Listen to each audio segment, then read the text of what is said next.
The chandelier reflected off the silverware so brightly, I thought I heard the glass cracking. My father announced the inheritance was gone, delivering the news like a bored weatherman. My mother smiled, adding they had transferred everything to Trent and his new family. I set my water glass down. The sound was louder than their verdict. "Interesting," I said, under the napkin. My phone vibrated once. They had no idea the Swiss bank was already on my side. My name is Mila Bennett, and I was currently watching the dismantling of my future over a plate of under-seasoned asparagus. The dining room of my parents' house in Briarstone, Connecticut, had always reminded me of a high-end furniture showroom. It was a space designed to be looked at, not lived in. The beige walls were flawless. The crown molding was sharp enough to cut skin, and the air was kept at a temperature that discouraged lingering. It was a perfect stage for the performance my family was currently enacting. My father, Richard Mercer, sat at the head of the table. He wore the same expression he likely wore in boardrooms, when laying off mid-level managers a mask of necessary, regrettable authority. He did not look at me directly. He looked at a point somewhere near my left shoulder, perhaps focusing on the abstract painting that hung there, a piece of art selected by an interior designer to match the rug. "We have been doing some thinking." "Mila," Richard said. His voice was steady, the baritone practiced and smooth. "About the estate planning, about the future." I cut a piece of asparagus. The knife scraped against the china, a harsh sound that made my sister-in-law, Brooke, flinch. I did not look up. I knew exactly what was coming. The air in the room had shifted the moment I walked through the door. There was a heaviness to it, a conspiratorial density that hung over the table like smoke. "Your mother and I decided it was time to restructure," Richard continued. He paused, waiting for a reaction I refused to give him. "Specifically regarding your grandmother's trust, the assets Edith left behind." "Restructure," I repeated. The word tasted synthetic. "It is a matter of need." Mila, my mother, Elaine Mercer, chimed in. She was seated across from Richard, her posture rigid. She smiled, but it was the smile she used for charity galas and difficult neighbors. It was a muscular contraction, devoid of warmth. "Trent and Brooke are building a life. They have responsibilities that you simply do not have." I looked across the table at my brother. Trent, he was 31, 3 years my junior, yet he still carried the softness of a boy who had never been told no. He was swirling his red wine, staring into the glass as if the vintage held the secrets of the universe. He was not looking at me either. Beside him, Brooke was busy shredding a linen napkin with manicured fingers. She looked terrified, which was the only honest emotion in the room. "We have transferred the entirety of the portfolio to Trent," Richard said. He dropped the sentence onto the table like a lead weight. "The transfer was initiated this morning.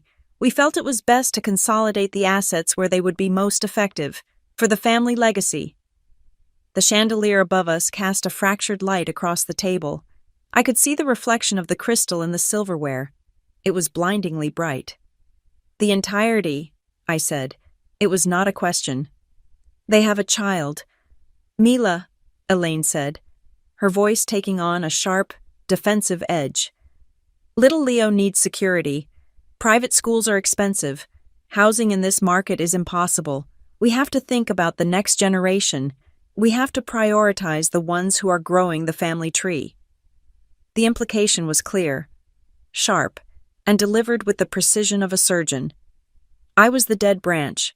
I was 34, unmarried, childless, and therefore, in the economy of the Mercer family, obsolete. My career as a creative director did not matter. My independence did not matter. I had failed to provide them with a prop for their Christmas cards, and so I was being excised. "You have always been so independent," Elaine added, as if my self-sufficiency were a character flaw she had graciously overlooked for years. "You have your little job. You have your apartment. You do not need the help. Trent does. And frankly, Mila, you have not been supportive enough of this new family unit. You are distant. You rarely visit. If you wanted to be part of the rewards, You should have invested in the relationships. It was a masterclass in rewriting history.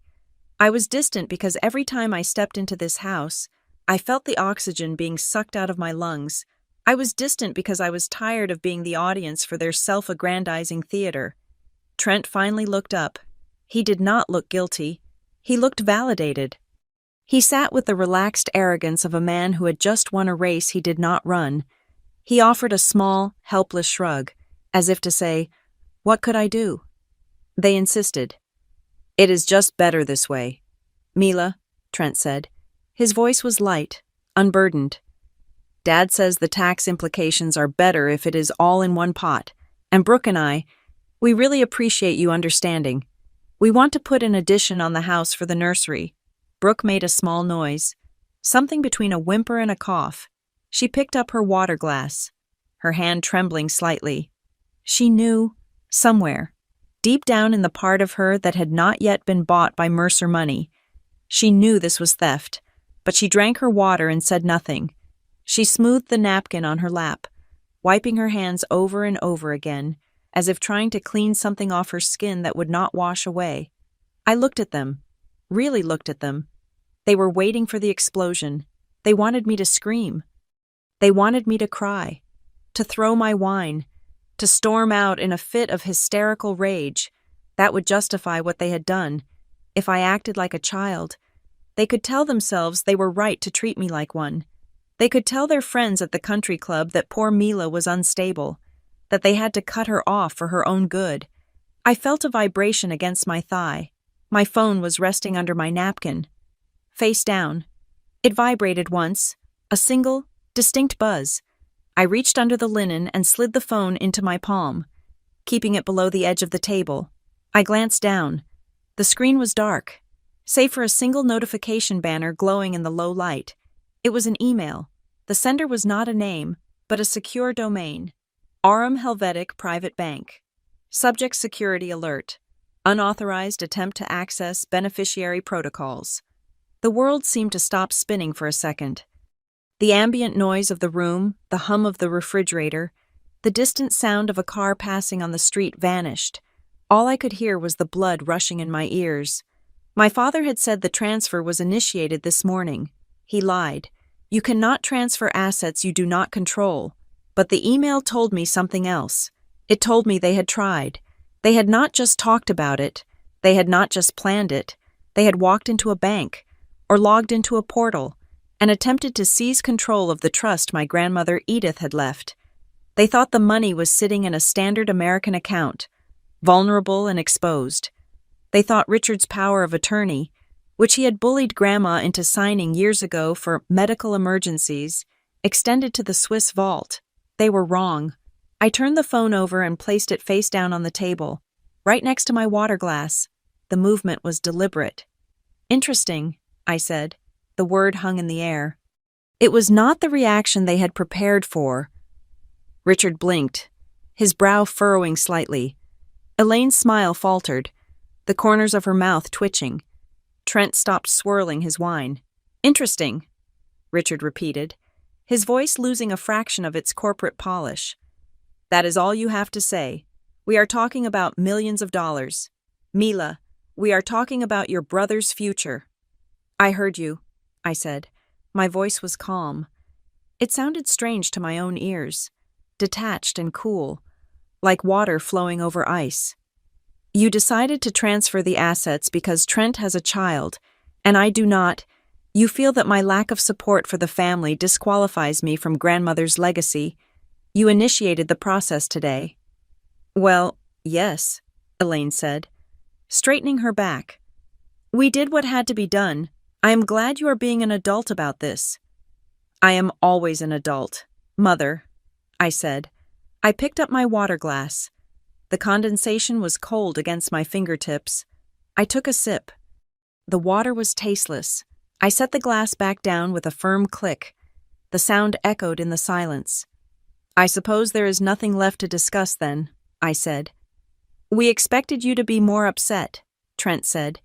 He sounded almost disappointed. He wanted the fight.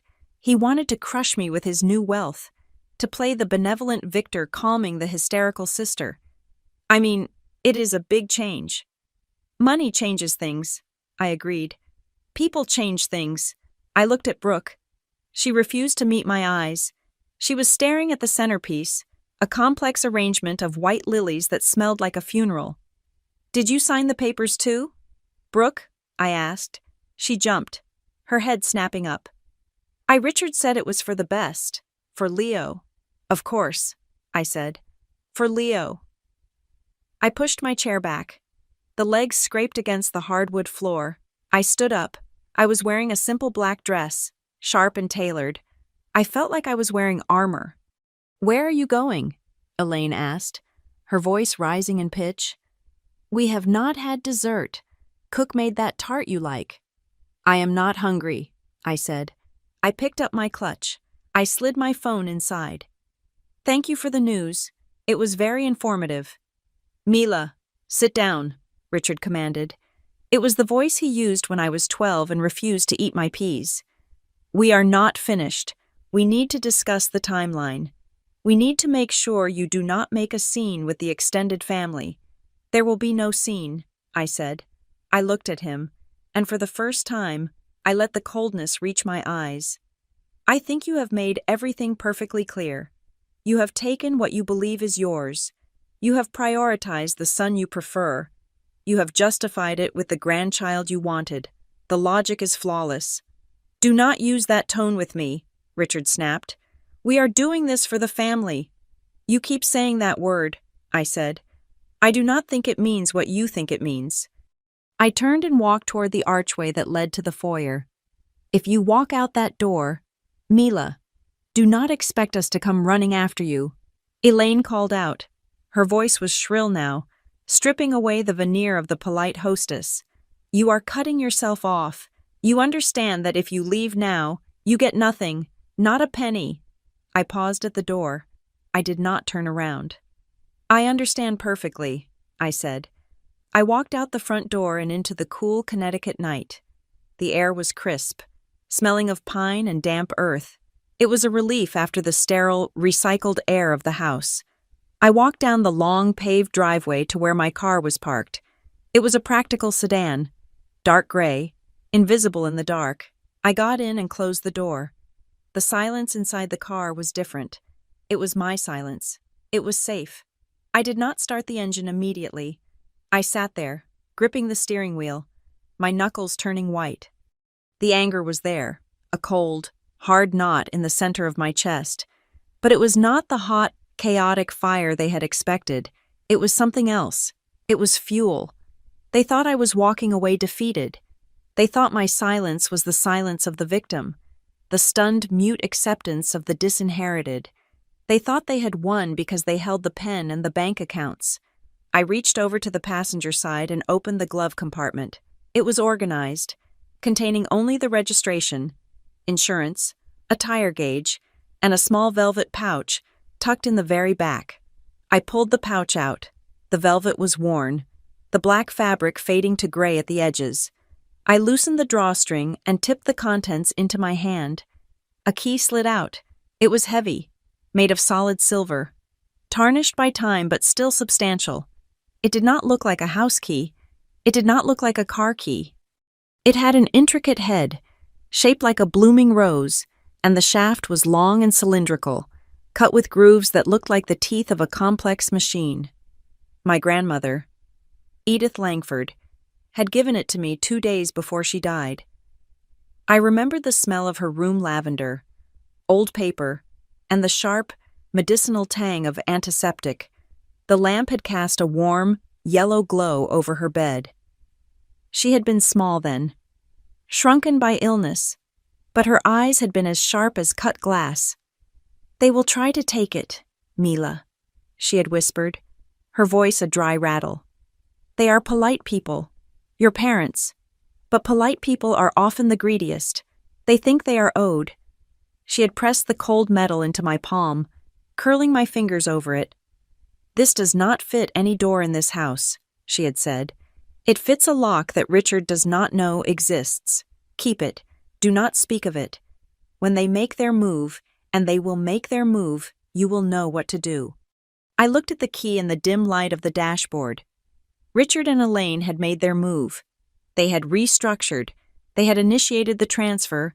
They had played their hand with all the confidence of people who thought they were the only ones at the table.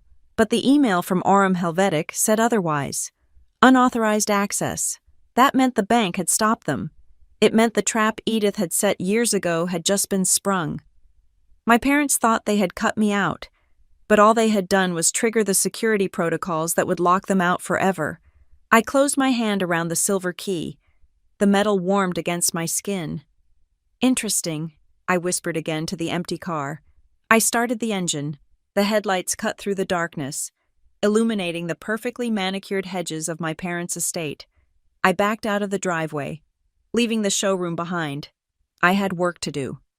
The drive back to my apartment was a blur of highway lights and silence, but my mind was traveling in reverse.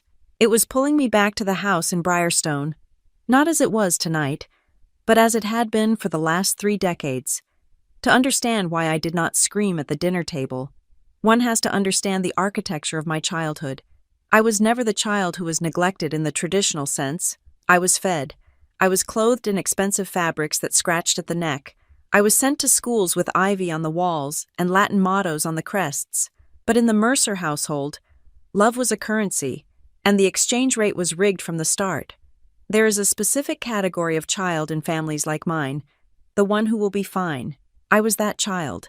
I was the sturdy one, the one who did her homework without being asked, the one who never scraped her knees, or if she did, cleaned the wound herself in the bathroom sink so as not to stain the white carpets.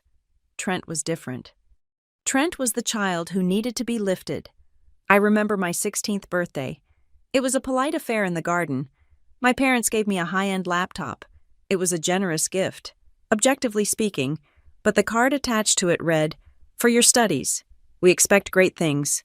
It was a tool, a utility. It was an investment in my future productivity. 3 years later, for Trent's 16th birthday, there was no laptop.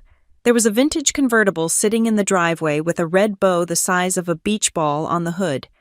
Trent had a C average in school and a history of speeding tickets on his learner's permit. The card on his gift did not mention expectations.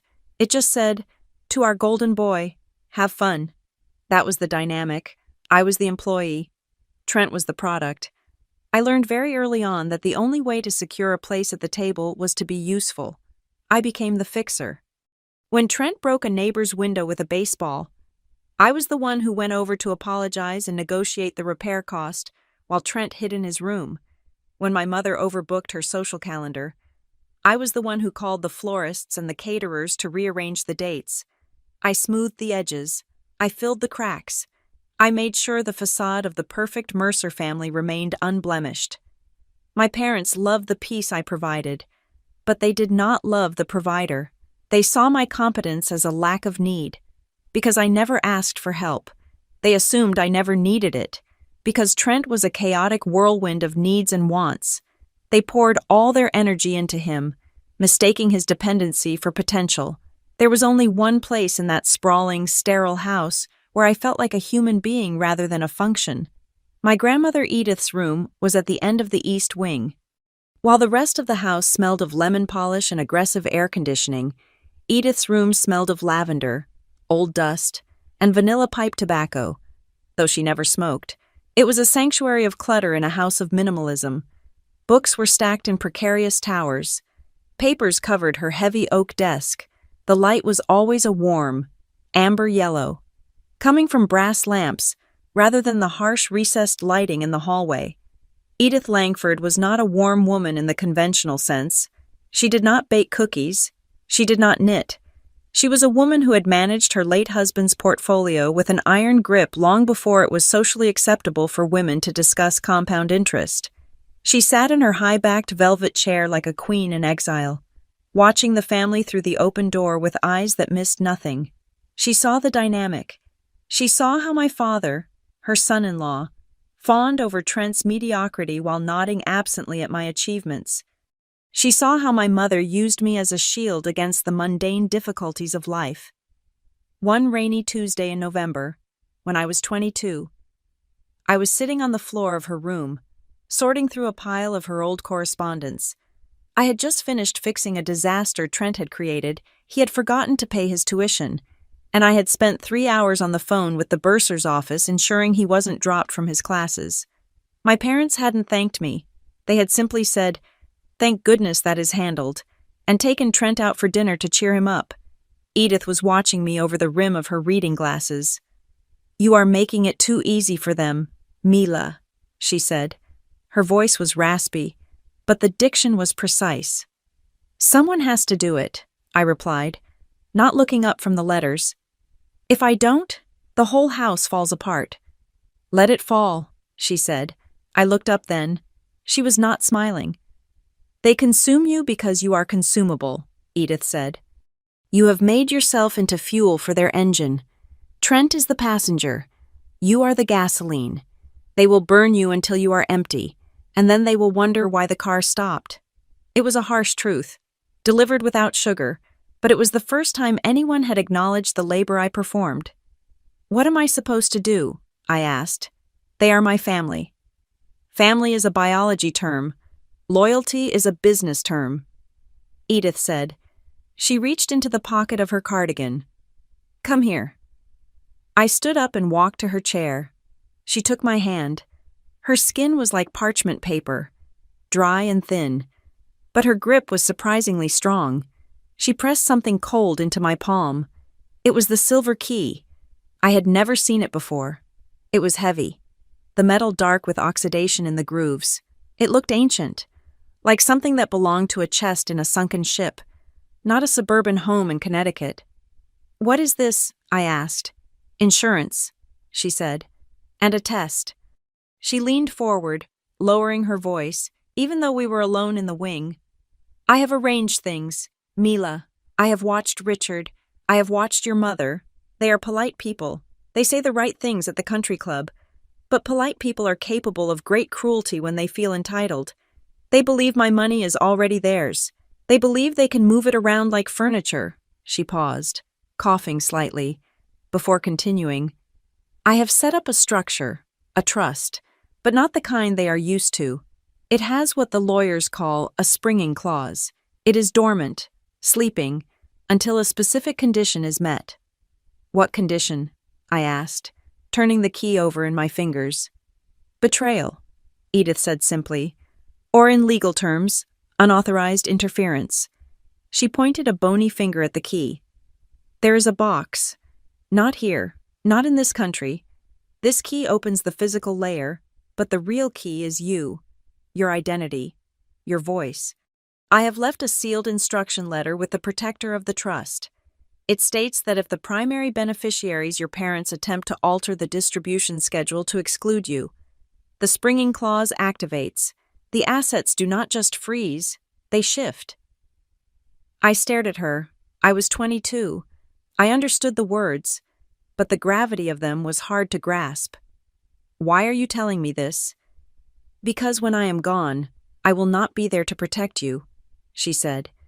"And they will come for you, Mila, not with guns or knives, but with silence, with exclusion. They will try to push you out to make room for Trent. When they make their move, you will know what to do. You will contact the name on the card I put in your car's glove box, and you will use this key." I had kept the key, I had hidden the card, and I had waited.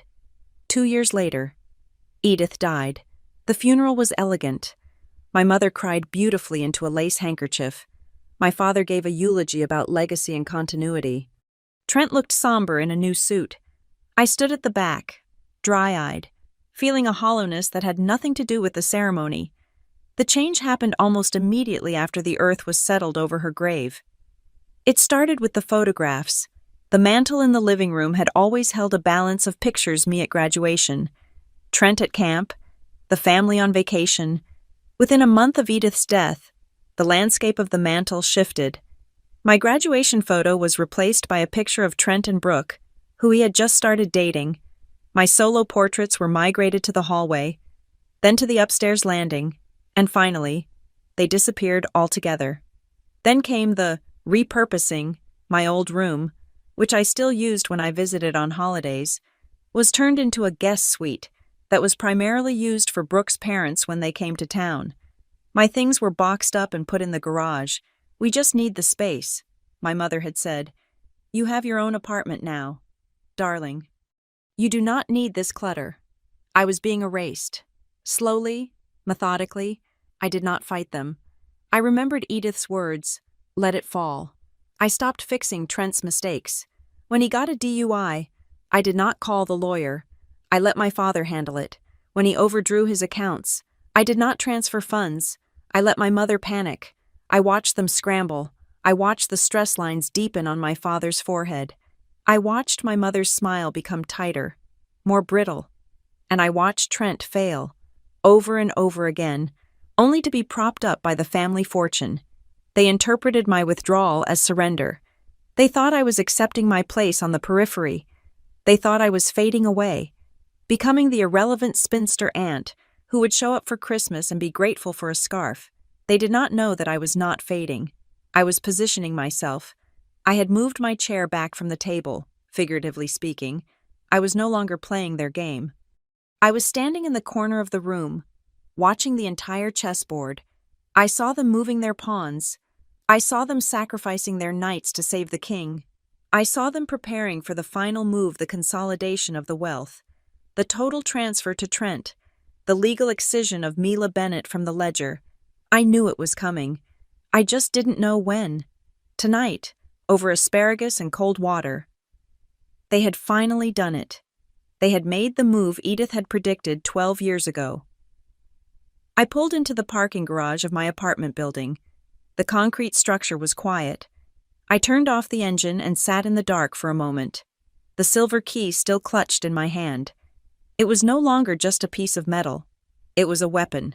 For 34 years, I had been the useful child, the quiet one, the one who made things work for everyone else. Tomorrow, I would be useful only to myself. Tomorrow, I would stop fixing the house, and I would start demolishing it, brick by brick. The alarm on my phone went off at 6 a.m, but I had been awake since 4.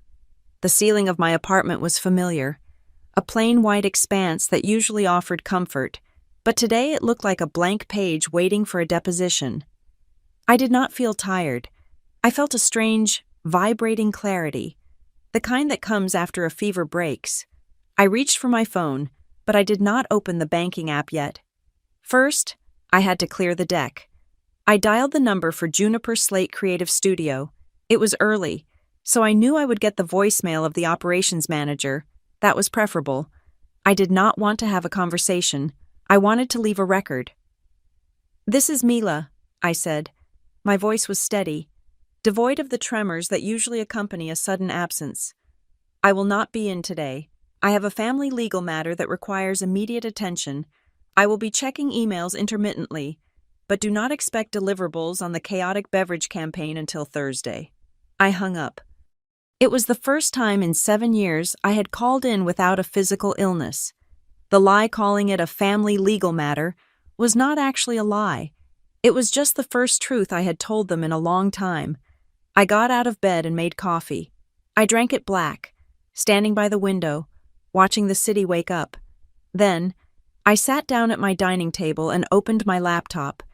The screen glowed with the stark white light of my inbox. The email from Orem Helvetic Private Bank was still there, sitting at the top of the list like a loaded gun. I had glanced at it under the dinner table, but now I needed to dissect it. I needed to understand the anatomy of my parents' betrayal. I clicked the subject line, "Security Alert, Unauthorized Attempt to Access." Beneficiary Protocols. The body of the email was written in precise, bureaucratic English, the kind of language designed to strip emotion out of catastrophe. It detailed a login attempt time-stamped at 8:45 in the evening, Zurich time. That would have been early afternoon yesterday here in Connecticut, while I was driving to their house, while I was mentally preparing to be the good daughter. My father, or more likely, my mother using my father's credentials, was already online, trying to erase me. I read the technical breakdown. The system had flagged a Level 4 security event description, attempted modification of beneficial owner registry. User ID R, Mercer to admin, action remove. Beneficiary Mila J. Bennett, add beneficiary Trenton P. Mercer, status blocked. Reason violation of irrevocable seal conditions. Triggering event 99. The email continued, delivering the sentence that had made my heart stop at dinner, pursuant to the founder's letter of wishes. The account has been temporarily frozen under protection protocol. All trading privileges suspended. All withdrawal requests denied. I leaned back in my chair. They had been so sloppy. They assumed that because Richard was the executor of the domestic will, he had carte blanche over the offshore assets. They assumed Edith had set up the Swiss trust with the same pliable, family-friendly rules as her American accounts. They assumed wrong. I closed the laptop and walked to the bookshelf in the hallway. Behind a row of hardcover design annuals, there was a small, fireproof box. I keyed in the code and popped the lid. Inside lay the passport I rarely used, a copy of my birth certificate, and the velvet pouch containing the silver key. But I was looking for something else. I dug to the bottom and pulled out a heavy cream-colored envelope. It was sealed with wax that had long since cracked, but I had slit the top open years ago, just to peek, before deciding I wasn't ready. I shook the contents out onto the table. There was a single business card. It was thick, textured cardstock, the kind that costs more than a paperback book. The edges were gilded. Aurum Helvetic Private Bank, Jonas Romer, Senior Fiduciary Advisor, Zurich, New York, Singapore. There was a direct line number printed in small serif font, no email address, no website, just the number. I checked the time. It was 8:15. In Switzerland. It was early afternoon. In New York. The markets were just waking up. I dialed the number. It rang once. There was no automated menu. No cheerful voice telling me to listen carefully because the options had changed. Romer, a voice answered. It was a male voice, deep, accented with the precise, clipped tones of the German Swiss. It sounded like the voice of a man who wore a three-piece suit to breakfast. Mr. Romer, I said. This is Mila Bennett. There was a pause, but not of hesitation. It was the pause of a man checking a ledger. Ms. Bennett, he said. The tone shifted instantly from professional to attentive. We have been expecting your call. My grip on the phone tightened. We received the activation signal 17 hours ago, Jonas said. An attempt was made to alter the fundamental structure of the Edith Langford Trust, using a standard power of attorney document. The system recognized the credentials of your father, Richard Mercer, but the action he attempted violated the springing clause. He tried to transfer it to my brother, I said. He tried to liquidate the holding structure and move the capital to a joint account in the Cayman Islands, under the name of Mercer Family Holdings, Jonas corrected. A clumsy move. It triggered the immediate lockdown. I felt a cold chill. They weren't just transferring it to Trent. They were moving it offshore, likely to hide it from any potential claim I might make in a U.S. court. They were trying to make the money vanish before I even knew it was gone. So, the money is frozen, I asked. For them, yes, Jonas said. But you must understand, Ms. Bennett, your grandmother did not just leave you money. She left you a mechanism. Edith was a woman of extreme foresight. She anticipated that a day might come when the family interest would diverge from your interest.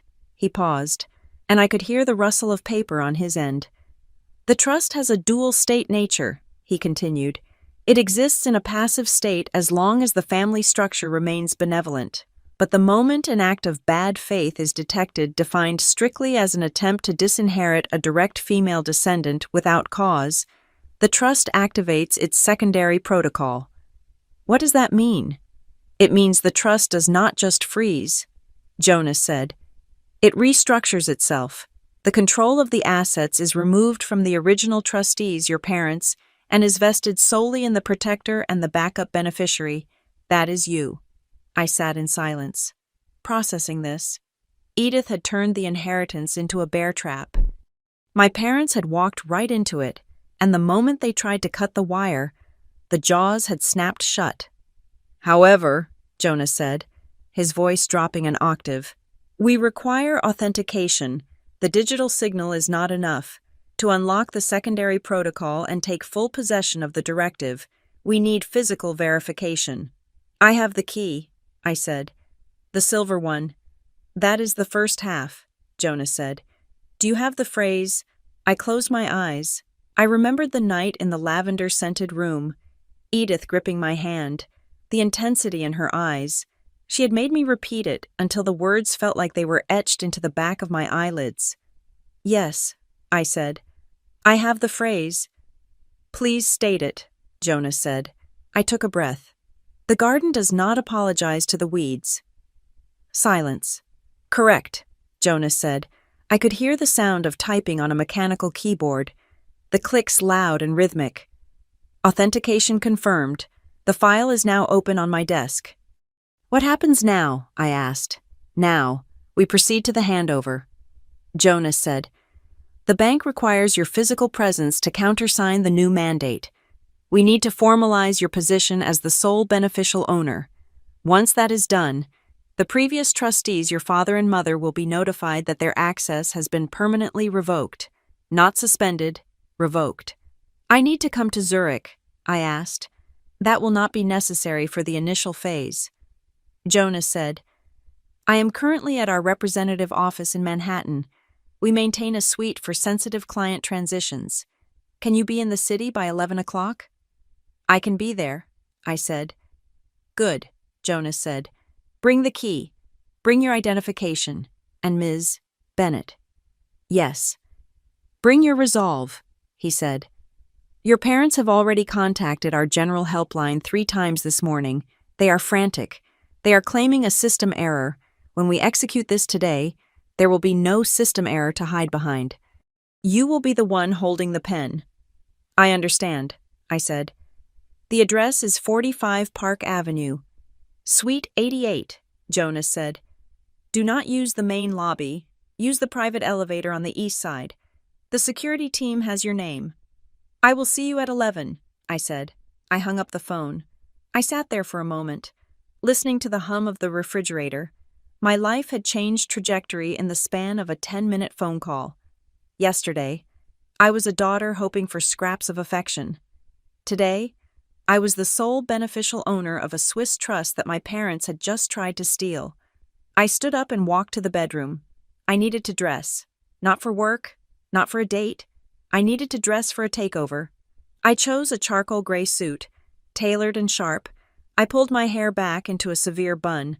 I applied makeup that was minimal but precise. I looked at myself in the mirror. I looked like my father, but without the softness of entitlement.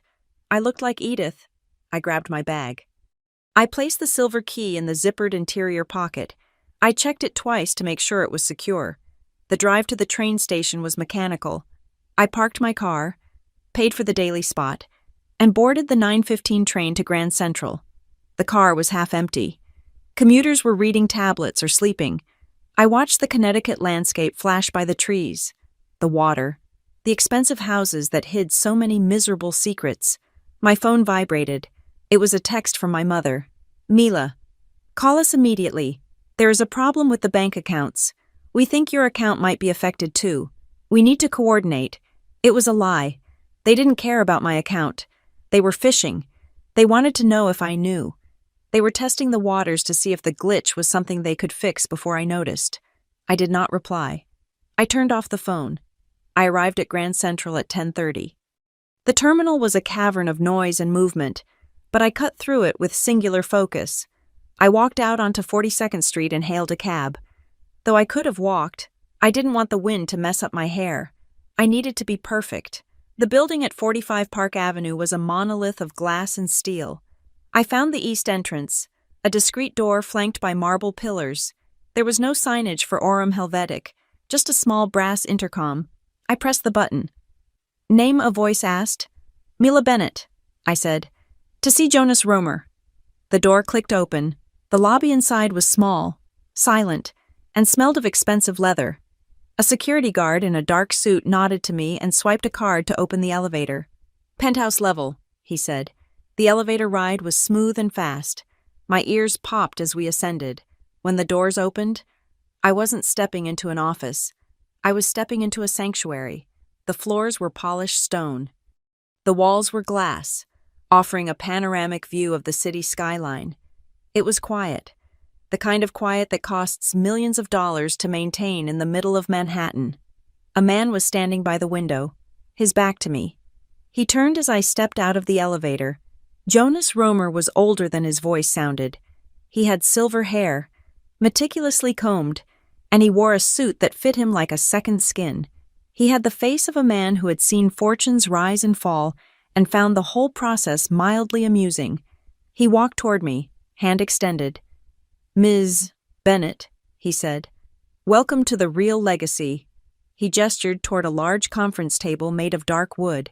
On it sat a single, thick file folder and a black velvet tray. "Please, sit," he said. I sat. The chair was heavy. "Your grandmother spoke of you often," Jonas said, sitting opposite me. "She worried that you were too kind. She told me once, 'Mila has a heart, and that is her liability.' But hearing you on the phone this morning, I think she would be pleased to see the liability has been managed." "I am learning," I said. "Good," Jonas said. He opened the file. "Now, let us look at what your parents attempted to do, and what we are going to do to stop them." He slid a document across the table.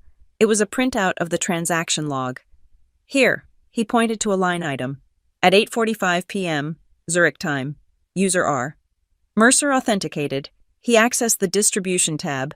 He input a command to dissolve the Edith Langford Dynastic Trust and transfer 100% of holdings to the Trent and Brooke Mercer Family Trust, a vehicle created only 3 days ago." 3 days, I whispered. "They planned this the moment they knew the restructure was ready." "Precisely," Jonas said. "But look here." He pointed to the red text below the entry. "System alert breach of fiduciary duty, triggering condition exclusion of primary female lineage."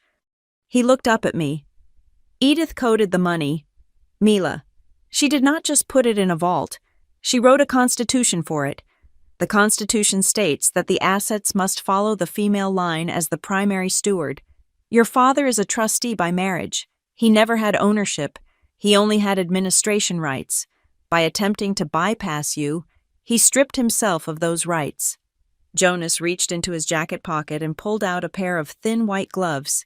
He put them on, then reached for the velvet tray. He placed a small, intricate box on the table. It had a keyhole that looked exactly like the shape of the silver key in my pocket. "This is the physical counterpart to the digital lock," Jonas said. "Inside this box is the sealed letter of wishes that supersedes all other documents. It contains the new banking codes, the new board directives for the holding company, and the legal instruments to remove your parents from the equation." He looked at me, his eyes gray and serious. "Once you turn the key, Ms. Bennett, the bank acts. We will send a formal notice to your father. We will freeze the credit lines that are backed by this trust. We will notify the board of the family company that the voting rights have shifted. It is a nuclear option. Are you ready to press the button?" I reached into my bag. My fingers brushed the cool metal of the silver key. I pulled it out. It caught the light from the window. I thought of the dinner last night. I thought of Brooke wiping her hands on the napkin. I thought of Trent's smug, winning smile. I thought of my mother saying, "Don't expect us to come running after you." They wouldn't be running. They would be crawling. "I am ready," I said. I inserted the key into the lock. It fit perfectly. A click that felt like a bone snapping back into place. I turned it. The lid of the box popped open. "Interesting," I said, echoing the last word I had spoken to my family. Jonas smiled, a thin, sharp expression. "Let us get to work," he said. The silence in the conference room at 45 Park Avenue was not empty.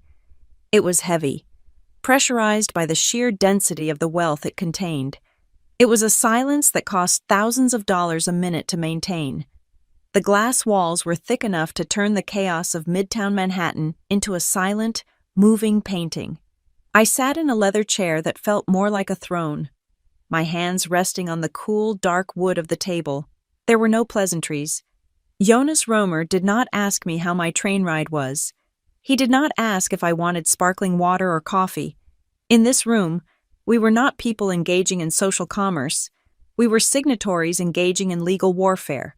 The only currency that mattered here was the ink on the page and the authority in the voice. Jonas slid a leather-bound folio across the table. It made a soft hissing sound against the polished wood. "The audit trail," he said. His voice was devoid of judgment, which made it all the more terrifying. It was the voice of a machine that had processed an error. "The bank does not operate on hearsay. Ms. Bennett, we operate on timestamps and cryptographic signatures. Before we execute the transfer of power, you must see the evidence of the breach." I opened the folio. The pages were dense with data.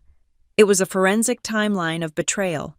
I traced the lines with my finger, reading the entries that had been logged while I was driving to my parents' house, while I was sitting at their dinner table, while I was sipping their tasteless water. 8:45 post-meridium, Zurich time, login attempt secure portal, location IP address traced to Briarstone, Connecticut, private residence. That was the initial ping, but as I read further, the narrative changed. I had assumed, with the naive bias of a daughter who thought she knew her family, that my father was the architect. Richard Mercer was the loud one, the CEO, the man who liked to move pieces around the board. I assumed my mother was just the silent partner, the one who nodded and signed where she was told. I was wrong. I stopped at the entry marked Digital Signature Authorization. The document required a dual-key authentication to request a change in beneficiary. One key belonged to the primary trustee, my father. The second key, the initiator key, belonged to the secondary trustee. The log showed that Richard's key had been entered at 8:50, but the request, the actual command to strip me of my inheritance and redirect the assets to the Trent and Brooke Family Trust, had been drafted, finalized, and signed 20 minutes earlier by E. Mercer. I stared at the name, Elaine. "The signature is biometrically verified," Jonas said, noticing my pause. "It matches the sample we have on file from her last visit to Geneva 3 years ago. It was not a hesitation, Ms. Bennett. The keystroke analysis shows she typed the transfer command without a single backspace. She did not pause. She did not reconsider." I felt a coldness settle in my stomach that had nothing to do with the air conditioning. My father was a bully. Yes, he was a man of ego, but my mother, Elaine, who knitted blankets for charity and worried about appearances, she was the one who had held the knife. She hadn't just gone along with it. She had led the charge. She was the one who decided I was expendable. She had typed my name into the remove field with steady, manicured fingers. "She initiated it," I said. My voice was low. "She did," Jonas confirmed. "And in doing so, she triggered the bank's immune system." He turned a page in the folio. "Because the request came from a trustee attempting to alienate a protected Class U without the countersignature of the protector. The system automatically locked them out. We sent the notification you received. Simultaneously, we froze their view. They can log in, but they see only a static screen. They cannot move funds. They cannot trade. They cannot even download their own statements." Jonas looked at me, his gray eyes sharp. "We have also opened an internal investigation for trust fraud. In Switzerland, this is not a civil disagreement. Attempting to bypass a sealed instruction letter is a serious offense. We have drafted a legal warning that will be sent to their attorneys within the hour. It informs them that their actions have been flagged as hostile management, and as such, they are being stripped of their trustee status pending a full audit. They will say it was a mistake," I said. "They will say they clicked the wrong button. One does not accidentally navigate through 5 layers of security warnings and type out a new beneficiary's full legal name and tax identification number," Jonas said dryly. "The bank does not accept oops as a legal defense." He reached for the velvet tray that held the box I had opened moments ago with the silver key. He pulled out a document that had been resting beneath the letter of wishes. "Now," he said, "we come to the asset itself." He placed the document in front of me. It was thick, bound with red ribbon. The paper yellowed slightly at the edges. Your parents believed they were managing a portfolio of stocks and bonds, a standard investment account. That is what Edith allowed them to see. That is what paid the dividends they used to buy their cars and renovate their kitchen. Jonas tapped the cover of the document. But Edith was not a stockbroker.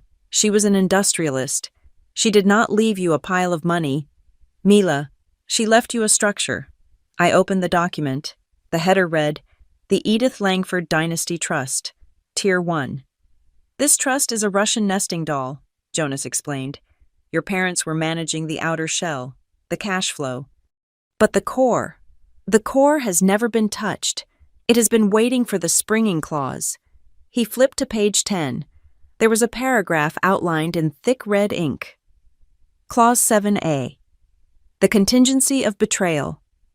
In the event of an unauthorized attempt to disinherit the preferred backup beneficiary Mila J. Bennett, the trust shall immediately exercise its dormant call options.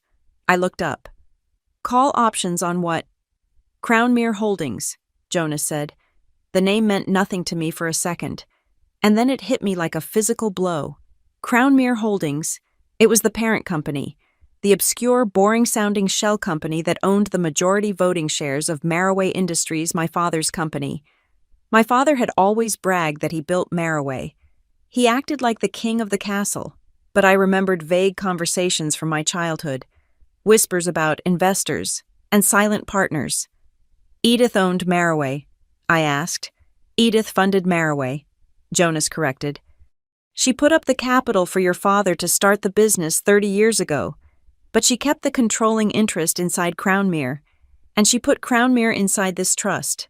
She let your father play CEO. She let him sit in the big chair, but she owned the chair. He pointed to the red clause again. As long as the family was intact, the voting rights were delegated to Richard. He could vote the shares as he saw fit, but the moment he or his wife tried to steal the trust, the delegation expires. The voting rights revert to the trust, and the trust is now controlled by you. The room seemed to tilt. My parents didn't just lose the inheritance, they lost the company. My father was sitting in an office in Connecticut right now, thinking he was a titan of industry, unaware that he was essentially trespassing on property that now belonged to the daughter he had tried to discard. Does he know? I asked. He knows he cannot access the Swiss account, Jonas said. He does not know about Crownmere. Not yet. He thinks Crownmere is just a passive holding company. He has forgotten who holds the leash. Jonas leaned back, folding his hands. Switzerland does not like these games. Ms. Bennett, we do not like dinner table handovers where assets are shuffled like playing cards to favor the favorite son. The bank protects the intent of the founder. Edith's intent was clear if they treat you like an outsider. You become the owner. He pushed a pen toward me. It was a heavy black Mont Blanc. 3 signatures, he said. He laid out 3 separate sheets of paper, each watermarked with the bank's golden crest. First, he pointed to the document on the left. Authorization for a forensic audit.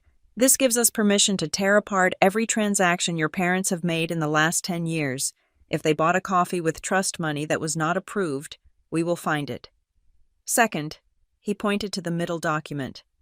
Activation of the trust protector. This formally appoints you as the sole directing party. It removes Richard and Elaine Mercer as trustees effectively immediately. And third, he pointed to the document on the right. Notice to the Board of Directors of Maraway Industries. Jonas read the title aloud. This informs the corporate secretary that the voting rights for the 51% stake held by Crownmere have been transferred to Mila Bennett. It requires them to acknowledge you as the controlling shareholder. I picked up the pen. The weight of it was substantial. I looked at the audit authorization. I thought of Trent's new convertible. I thought of the nursery edition they were planning. I thought of the country club dues, all of it paid for with money they were now trying to steal. I signed my name. The ink flowed black and permanent. I moved to the second document, the removal of my parents. It felt like severing a limb.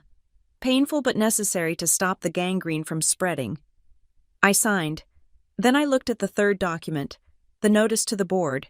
This was the one that would destroy my father's ego. This was the one that would strip him of his identity. He defined himself by that company.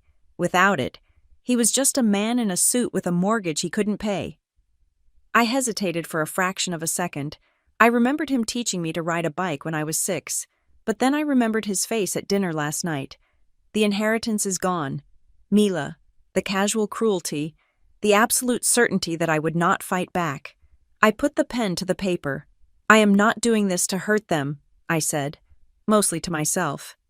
You are doing this to correct the ledger, Jonas said softly. Justice often feels like pain to those who are used to privilege. I signed the third document. I set the pen down. The sound was sharp in the quiet room. Jonas gathered the papers immediately. He did not smile, but there was a distinct sense of satisfaction in his movements. He pressed a button on the intercom. Execute the notifications, he said to the unseen assistant, and send the courier to the Maraway headquarters. I want the board notice delivered by hand within 2 hours. He stood up and looked at me. It is done, he said. The machinery is moving.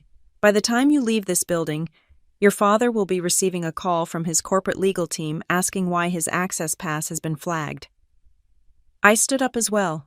I felt lighter, as if the gravity in the room had shifted. I had walked in as a victim of fraud. I was walking out as the majority shareholder of my family's existence. Thank you, Jonas, I said. Do not thank me, he said. Thank Edith. She knew exactly who they were, and she knew exactly who you could be. I picked up my bag. I walked to the elevator. The glass doors slid open, reflecting my silhouette. I looked different, taller, sharper. I had come to the bank to save my inheritance, but the bank had given me something else entirely. They had given me the keys to the kingdom and the power to evict the usurpers. I stepped into the elevator and pressed the button for the lobby. It was time to go back to work. But first, I had to let the silence do its work. I checked my phone. I had 12 missed calls from my mother and 5 from my father. I did not call them back. I let them ring, let them wonder, let them panic. The time for talking was over. The time for consequences had begun. The fallout began at 12:30 in the afternoon, while I was sitting in a quiet cafe near Union Square, nursing an iced coffee and watching the pigeons fight over a crust of bread. I was not there to witness the demolition of my family's social standing in person, but in the age of digital banking and hyper-connected social circles, news travels faster than light. I did not need to be in the room to know exactly what the air felt like when the credit card terminal declined. Brooke was the first domino to fall. According to the timestamp on the alert I received from the bank as the new monitor of the trust, I now had visibility on all attempted transactions linked to the family accounts she was at Le Jardin in Greenwich. It was her turn to host the committee lunch for the upcoming autumn gala. This was a critical performance for her. She needed to solidify her status as a Mercer wife, to prove that she belonged at the table with the women who wore vintage Chanel and judged people by their zip codes. The bill came to $3,400. I could picture the scene with high-definition clarity. Brooke would have placed the heavy platinum-plated family card on the silver tray with a practiced casualness. She would have continued chatting about the nursery colors pale sage and cream, no doubt while the waiter walked away. Then, the waiter would have returned, not with the receipt for signature, but with the card held discreetly between 2 fingers. He would have leaned down. His voice dropped to a whisper that was somehow louder than a shout. I am terribly sorry, Mrs. Mercer. The card has been declined. Brooke would have laughed. A small, tinkling, nervous sound. She would have said it was a mistake. She would have told him to run it again. It is the chip, she would say. It is always the chip. He would have run it again, and again. The machine would have spit out the same cold. Binary verdict. Issuer rejected. Do not honor. I watched the transaction log on my phone screen. 12:42 p.m. Merchant Le Jardin. Amount $3,412. Status declined. Reason freeze order 77 alpha. She had to ask her friend, a woman named Clarissa who had never liked her, to cover the bill. I could imagine Brooke's face, flushing a deep, blotchy red, her hands trembling as she promised to Venmo the money the moment she sorted out the banking glitch. But in that world, A declined card is not a glitch. It is a diagnosis. It is the smell of blood in the water. By dessert, everyone at the table would have texted 3 other people. By dinner, all of Briarstone would know that the Mercer money had dried up. 30 minutes later, the second domino tipped. My mother, Elaine, was at the club. She was not spending money. She was trying to save face. She had likely heard from Brooke within minutes of the disaster at Le Jardin. Elaine, being Elaine, would have assumed it was an isolated error, something she could fix with a stern phone call to a manager. She stepped away from her bridge game to make the call. She walked to the terrace, phone pressed to her ear, ready to unleash the full force of her indignation. But the number she dialed, the private client line she had used for 20 years, did not connect her to a concierge. It connected her to a recording. The access code you have entered is no longer valid. If you believe this is an error, please visit your local branch. I heard this part later from an old acquaintance who happened to be smoking on the terrace. She told me Elaine stood there for a full minute, tapping the phone screen violently, her perfect posture crumbling. When she returned to the table, she didn't sit down. She gathered her purse, her hands shaking so badly she dropped her lipstick. "System error," she had muttered to the women watching her.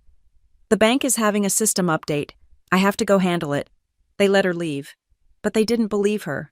The sharks were circling. While the women were facing social execution, the men were facing corporate strangulation. Trent was at the Maraway Industries headquarters. He had gone in to play the role of the heir apparent.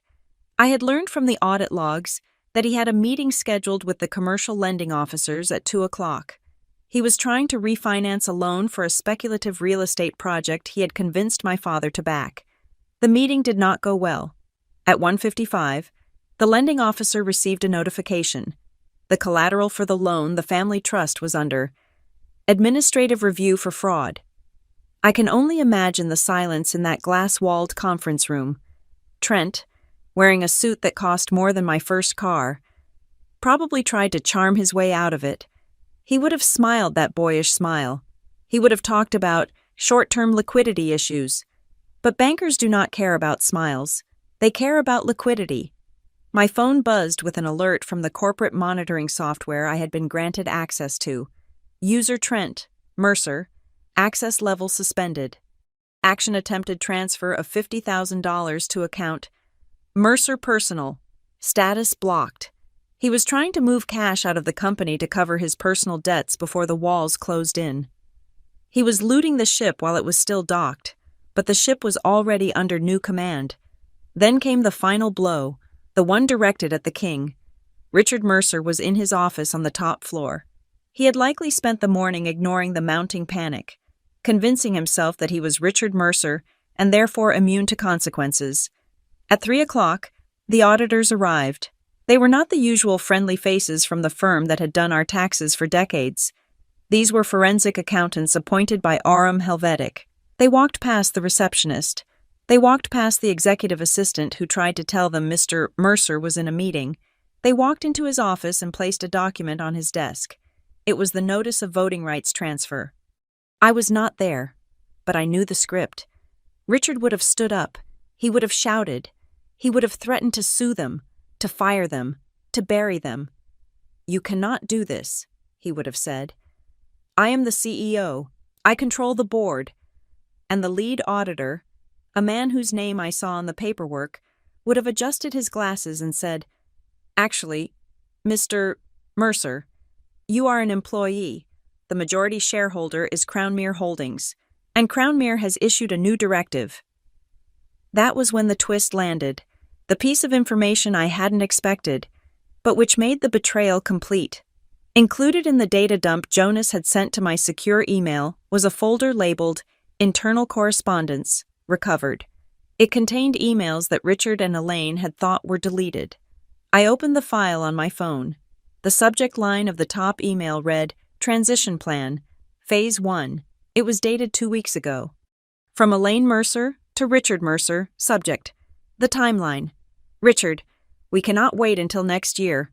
Once the trust transfer is finalized on Monday, we need to move immediately. We should announce your retirement next Friday. Trent is ready. We will give him the CEO title and the corner office. We can create a consultant role for you to keep the benefits. But Trent needs the authority now. Regarding Mila, we do not need to tell her about the leadership change until after the press release. She will just make noise. I stared at the screen. They weren't just cutting me out of the money. They were planning to hand the entire company to Trent within the week. My father wasn't just securing his legacy. He was actively stepping aside to let his unqualified son play boss. All while keeping me in the dark. They had plotted this over breakfast. They had scheduled it like a dentist appointment. My phone began to ring. Mother calling. I let it ring. Father calling. I watched the screen light up. I watched it go dark.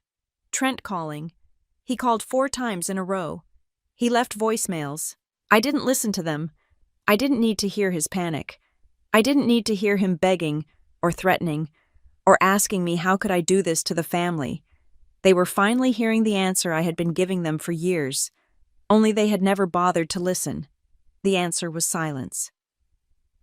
At 4:30, I received a text message from Mrs. Gable, the executive secretary who had worked at Maraway since I was a child. She was the one person in that building who had sent me a birthday card every year, even when my parents forgot. Text from Mrs. Gable Maintenance is here. They are taking down the nameplate on the door. Mr. Mercer is shouting, but security is escorting him out. They say there is a suspension order. Are you okay? Honey, I typed back. I am fine. Mrs. Gable, I am just cleaning up. Night fell over the city. I was back in my apartment.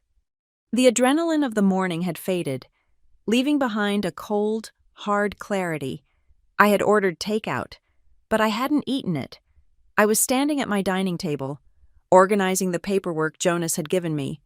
I stacked the documents in neat, precise piles, the audit authorization, the board notice, the trust protectorate. It looked like a legal briefing, but it felt like an autopsy report. My parents were currently sitting in their showroom house in Briarstone. The lights were probably on, but the warmth was gone. They would be trying to figure out how to pay the mortgage next month without the trust distribution. They would be realizing that the cars, the club memberships, the dinners, it was all leased. They owned nothing. They were tenants in a life Edith had built, and they had just been evicted. I picked up the silver key. It sat heavy in my palm. For 12 years. It had been a mystery, a burden, a question mark. When they make their move, you will know what to do. I had thought, for a long time, that the key was about revenge. I thought Edith wanted me to use it to punish them. But as I looked at the grooves in the metal, shining under my apartment lights, I realized I was wrong. It wasn't a weapon of vengeance. It was a tool of administration. Edith hadn't wanted me to destroy them. She wanted me to govern them. She knew they were children greedy, short-sighted children who would eventually burn the house down if left unsupervised. She hadn't left me a way to kill the family. She had left me the controls so I could save the foundation from their incompetence. This wasn't an act of anger. This was a receivership. I placed the key on top of the stack of papers. It didn't look like a warning anymore. It looked like a handover protocol. I am the adult now, I said to the empty room. My phone buzzed one more time. A text from Trent. Trent, you ruined everything. How are we supposed to live? I looked at the message. I didn't feel guilty. I didn't feel sad. I felt the cool, detached satisfaction of a mechanic who has finally located the source of the engine trouble and removed the faulty part. I turned off my phone. I had a board meeting to prepare for in the morning. From the floor-to-ceiling windows of the executive suite on the 42nd floor, the people on the sidewalk looked like ants. Usually, I would not have been able to distinguish my family from the hundreds of other people rushing through the financial district, but today, their arrival was distinct because of what they were driving. They did not arrive in the black town cars that usually ferried them to galas. They did not arrive in Trent's convertible or my father's vintage Jaguar. They arrived in a rental car. It was a compact, beige sedan, the kind one rents at the airport when the economy options are all that remain. It was a jarring visual dissonance, the Mercer family, dressed in Italian wool and silk, spilling out of a vehicle that smelled of synthetic air freshener and other people's vacations. It told me everything I needed to know. The freeze was absolute. Their leased vehicles likely had GPS locks that triggered when the credit lines went dark. Or perhaps they were simply too terrified to use assets they no longer legally controlled. They looked small down there. They looked like people who had lost the script. I watched them argue with the parking attendant. My father was pointing a finger. The attendant was shaking his head. They had no validation sticker. They had no reserved spot. Finally, Trent pulled a crumpled bill from his pocket cache, the last refuge of the desperate, and handed it over. I turned away from the window and walked to the head of the conference table. I sat down. I placed the file folder in front of me, aligning the edges perfectly with the grain of the wood. I did not tell Mrs. Gable to send them in immediately. I let them go through the protocol. They would have to sign in at the security desk in the lobby. They would have to show identification. They would have to wait for a temporary visitor badge to be printed. For 30 years. Richard Mercer had walked through those turnstiles without breaking stride. Today, he was a visitor in the building he thought he owned. It took them 18 minutes to reach the 42nd floor. I heard the elevator ding. I heard the heavy glass doors of the reception area slide open. I heard my father's voice, loud and booming, trying to re-establish dominance with volume. "Where is she? This is absurd. Mrs. Gable, get me the legal department." "I cannot do that. Mr. Mercer." Mrs. Gable's voice was polite but firm.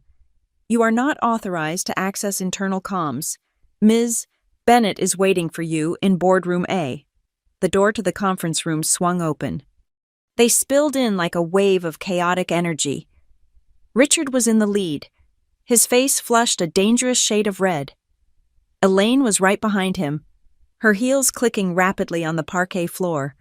Trent brought up the rear, looking like a sulky teenager who had been caught smoking, and beside him was Brooke. Brooke was carrying Leo. The baby was asleep, his small head resting on her shoulder. She looked exhausted. She looked terrified. I did not stand up. I remained seated. My hands folded on the table, my back resting against the ergonomic mesh of the chair of the board. "Sit down," I said. It was not a suggestion. It was a directive. "Mila, what the hell is this?" Richard slammed his hand onto the mahogany table. The sound was sharp, but it did not make me flinch. "Security passes, visitor badges. Do you have any idea how humiliating this is? I am the CEO of this company." "You were the CEO," I corrected him. "Current tense matters. Richard, please, sit." "I will not sit," he shouted. "You have hacked the accounts. You have locked us out. This is illegal. This is theft." "It is a lot of things," I said calmly. "But it is not theft. And if you do not sit down, I will have security escort you back to that beige car." The threat hung in the air. Richard looked at me, really looked at me, and saw something in my eyes he hadn't seen before. He saw the bank. He pulled out a chair and sat. Elaine sat next to him. Trent slumped into a chair on the opposite side. Brooke hesitated, then sat near the door, rocking Leo gently, keeping her distance from the combat zone. "Now," I said, "let us talk." "This is all a misunderstanding," Richard started, his voice shifting from anger to a patronizing negotiator tone. "Mila, clearly there was a glitch at the bank. We were moving some funds around for tax purposes. You know how complex these international trusts are. You triggered some automatic panic button by mistake." "A glitch," I repeated. "Yes," Elaine chimed in. She leaned forward, clasping her hands. Her knuckles were white. "We were just trying to protect the assets. Darling, we wanted to consolidate everything so it would be safe for everyone. For you too. We are a family. Families do not sue each other. Families do not lock fathers out of their offices." "I am not suing you," I said. "I am auditing you." "You have no right," Trent snapped. "Grandma left that money to the family. Dad is the trustee. You are just the sister. You do not get to decide who gets what just because you are jealous." "Jealousy implies I want what you have," I said to Trent. "I do not want your debts, Trent, and I certainly do not want your conscience." I slid the first document across the polished table. It spun slowly and stopped directly in front of my father. "The log," I said. "From Zurich." Richard looked down. He saw the timestamps. He saw the IP address. He saw the routing numbers for the Cayman Islands account. There is no misunderstanding, I continued. This was a liquidation order. You weren't moving it for taxes. You were moving it to an offshore shell company to hide it. Specifically, you were moving it to an account where my name does not appear on the registry. We were going to add you later, Richard lied. He didn't even do a good job of it. His eyes darted to the side. No, I said. You weren't, because I saw the draft for the new operating agreement of the Cayman Company. It listed 2 beneficiaries, Trent Mercer and Brooke Mercer. I looked at Brooke. She lowered her eyes, pulling the baby blanket tighter around her son. She knew. She had known all along. She wasn't innocent. She was just compliant. But looking at her, I felt a flicker of pity. She had married into a viper's nest thinking it was a sanctuary. We did it for the baby, Elaine said. Her voice wavered, trying to find a frequency that would crack my resolve. Mila, look at him. Look at Leo. He is your nephew. He needs security. You are alone. You have always been fine on your own. You do not need the heavy lifting. We thought you would understand. I do understand, I said. I understand that you think my value is determined by my reproductive status. I understand that you think theft is acceptable if it is done for the golden child. It is not theft, Trent shouted. It is our money. Grandma wanted us to have it. Grandma wanted honest people to have it, I said. That is why she gave me the key. The key. Elaine blinked. What key? I ignored her question. I reached into the file and pulled out the second document. This was the twist. This was the blade I had been saving. Richard, I said, you keep saying we. You keep acting like this was a joint decision, and I am sure you were part of the conversation, but you should know who actually pulled the trigger. I slid the paper toward him. It was a printout of the authorization command from the bank's internal messaging system. Look at the note attached to the transfer order, I said. Richard picked up the paper. He squinted at the text. User E. Mercer. Timestamp. 8:35 p.m. Note to administrator. Please process this immediately. We need the funds moved before Monday morning. My daughter, Mila, monitors the accounts on Mondays. Do this before she reacts. The room went dead silent. The only sound was the soft breathing of the baby. Richard stared at the paper. Then he turned his head slowly toward his wife. You sent a note, Richard asked. His voice was quiet, confused. You put it in writing. Elaine's face went pale. The carefully applied blush stood out like a bruise on her cheek. I wanted to make sure it went through, she stammered. Richard, you were hesitating. You were pacing the floor. Someone had to take action. You wrote, before she reacts, Richard said. You made it look like a conspiracy. You handed them the evidence of intent. I did it for us, Elaine hissed, her mask cracking. I did it because you are too weak to do what is necessary. You always have been. You let your mother push you around, and now you are letting your daughter do the same. So you implicated me, Richard said. He looked at her like he was seeing a stranger. You used my credentials, but you signed with your digital key, and you left a confession note. I am the one who cleaned up this family, Elaine shouted. She stood up, her hands slamming onto the table. I am the one who planned the dinners. I am the one who got Trent into school. I am the one who made sure we looked like the perfect Mercer dynasty. And this is how you thank me, by letting her sit there and judge us. She pointed a shaking finger at me. You have no husband. You have no children. You are a cold, ungrateful girl. You do not deserve this legacy. I looked at her. She was vibrating with rage. For the first time in my life, I didn't feel the urge to fix it. I didn't feel the urge to apologize or smooth things over. I just felt bored. I am not the one being judged. Mother, I said. The bank is not a moral arbiter. It is a binary system. You violated the rules. You lost the game. I turned to Brooke. Brooke, I said softly. She looked up, startled.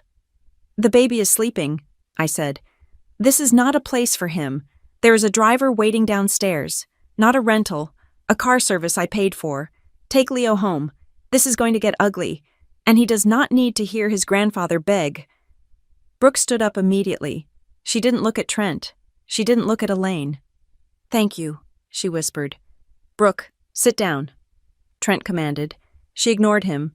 She walked out the door, the baby tight against her chest. The click of the latch closing sounded like a gunshot. "She left," Trent said, stunned. "Smart woman," I said. I looked back at my parents. They were sitting in the ruins of their alliance. Richard was looking at the table, defeated by his wife's incompetence and his own greed.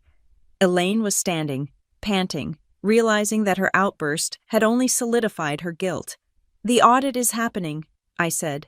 "The forensic team is already going through the books for the last 10 years. Every expense, every vacation, every tuition payment.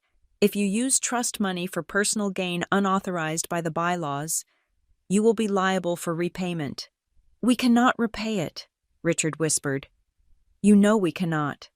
"Then you will lose the house," I said. "And the cars, and the club memberships." "Mila," Richard looked up. His eyes were wet. "You cannot do this. I am your father." "You ceased to be my father the moment you agreed to erase me for $50 million, I said. I stood up. I smoothed my skirt. "Grandma Edith guessed right," I said, looking at the two of them. "She told me you were polite people." But she knew that beneath the politeness, there was rot. I picked up the file. "And the bank guessed right, too. They knew you wouldn't stop at the money. They knew you would try to take the company. That is why they gave me the voting rights." I walked to the door. I didn't look back. "You have 10 minutes to clear out your personal effects from the office. Richard, security will escort you to the lobby. Do not take any files. Do not take any hard drives. Just take your coat." "Mila!" Elaine screamed my name. It echoed off the glass walls. I kept walking. The door closed behind me, shutting out the noise, shutting out the family, shutting out the past. I was in the hallway. I was alone. And for the first time in 34 years, the silence didn't feel empty. It felt like victory. The doors to the boardroom opened again. But this time, I was not alone. I walked in first, followed closely by Jonas Romer. His presence changed the atmospheric pressure of the room instantly. If my family saw me as a rebellious daughter, they could eventually bully into submission. They saw Jonas as exactly what he was, an emissary from a world where their country club memberships meant nothing. He carried a leather briefcase and an air of absolute terrifying neutrality. My family had not moved much. Richard was still slumped in his chair, staring at the grain of the wood. Elaine was pacing near the window, her arms crossed tight against her chest. Trent was scrolling frantically on his phone, likely checking his own frozen accounts. Brooke was there too.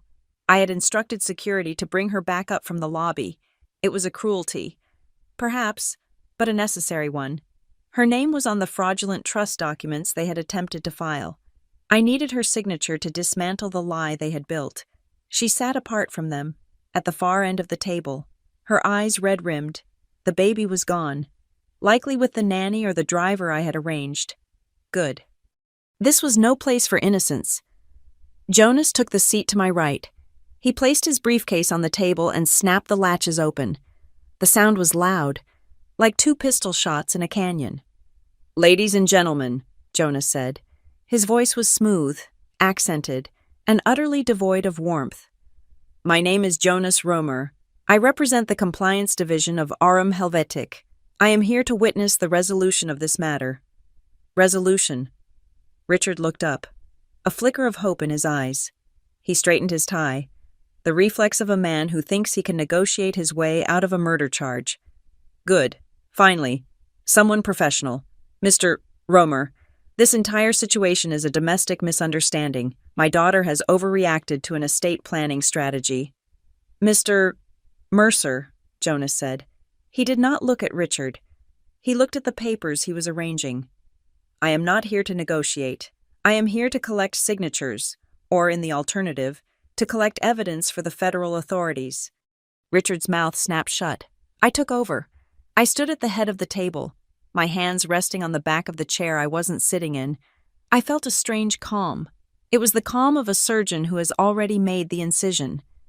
"You have two choices," I said, "and you have exactly 5 minutes to decide between them." I held up one finger. "Option A," I said. "We let the bank's standard protocol run its course. Jonas files the report he has already drafted. It goes to the Swiss banking authorities, who then forward it to the United States Department of Justice and the IRS. The charge is attempted wire fraud and breach of fiduciary duty. Given the amount over $50 million, you will be looking at a federal investigation. The assets will be frozen for years as evidence.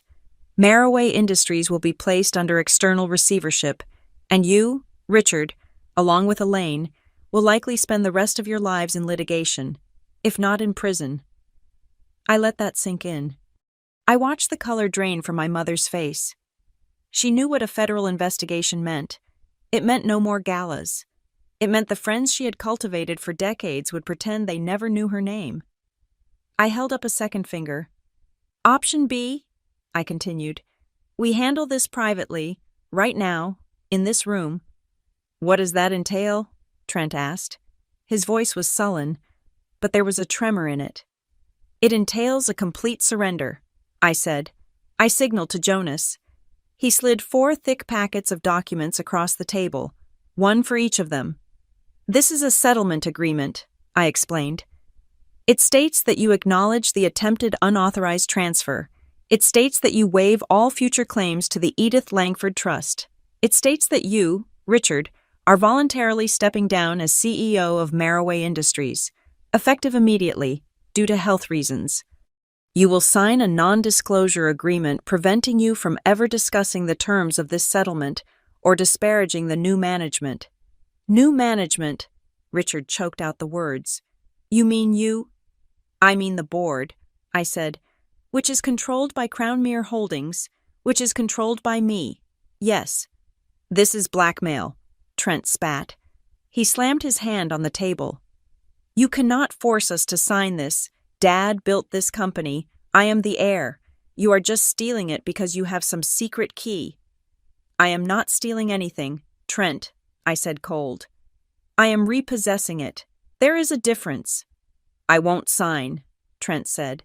He stood up, trying to loom over the table, trying to use his physical size to intimidate me the way he used to when we were children. "I am not signing away my future. I have loans. I have investors who are expecting me to take the chair. If I sign this, I am ruined." "You are already ruined," I said. "The only question is whether you want to be ruined in private or on the front page of the Wall Street Journal." "You are a bitch," Trent said. "Trent?" Elaine gasped, but she didn't tell him to stop. She just looked horrified by the vulgarity, not the sentiment. "It is true," Trent shouted, his face turning purple. "She has always been jealous. She has always wanted to control us. Look at her. She is enjoying this." "I am not enjoying this," I said. "I am enduring this, just like I have endured your incompetence for 30 years. I looked at him, really looked at him. He was wearing a suit that cost $5,000, but he looked like a child playing dress-up. He had never earned $1 in his life that wasn't handed to him by our father. He had never closed a deal that wasn't set up for him to win." "You are not a businessman, Trent," I said softly. "You are a liability. The investors you mentioned, they didn't invest in you. They invested in the Mercer name. And right now, that name is toxic." "I have rights," Trent screamed. "I have the trust documents Dad signed. Brooke and I are the beneficiaries." Actually, a quiet voice cut through the noise. We all turned. It was Brooke. She was sitting very still, her hands clasped tightly in her lap. She looked pale, but her eyes were fixed on her husband. "You told me it was legal," Brooke said. Trent froze. "What? You told me," Brooke said, her voice rising slightly, shaking with a mixture of fear and anger. "When you brought the papers home last week, you told me Richard had cleared it with the lawyers. You told me it was a standard restructuring. You said—" "Brooke, Sign here. It is for Leo's college fund. You promised me it was legal. It was a strategy, Trent stammered. Brooke, do not listen to her. She is not the one who froze the cards. Trent, Brooke said. The bank did. Banks do not freeze accounts for strategies. They freeze them for crimes. She looked at me, then back at Trent. You made me sign a fraudulent document, she said. You made me a co-conspirator. I have a baby. Trent, if I go to jail if they take Leo away. Her voice broke. She took a deep breath and steadied herself.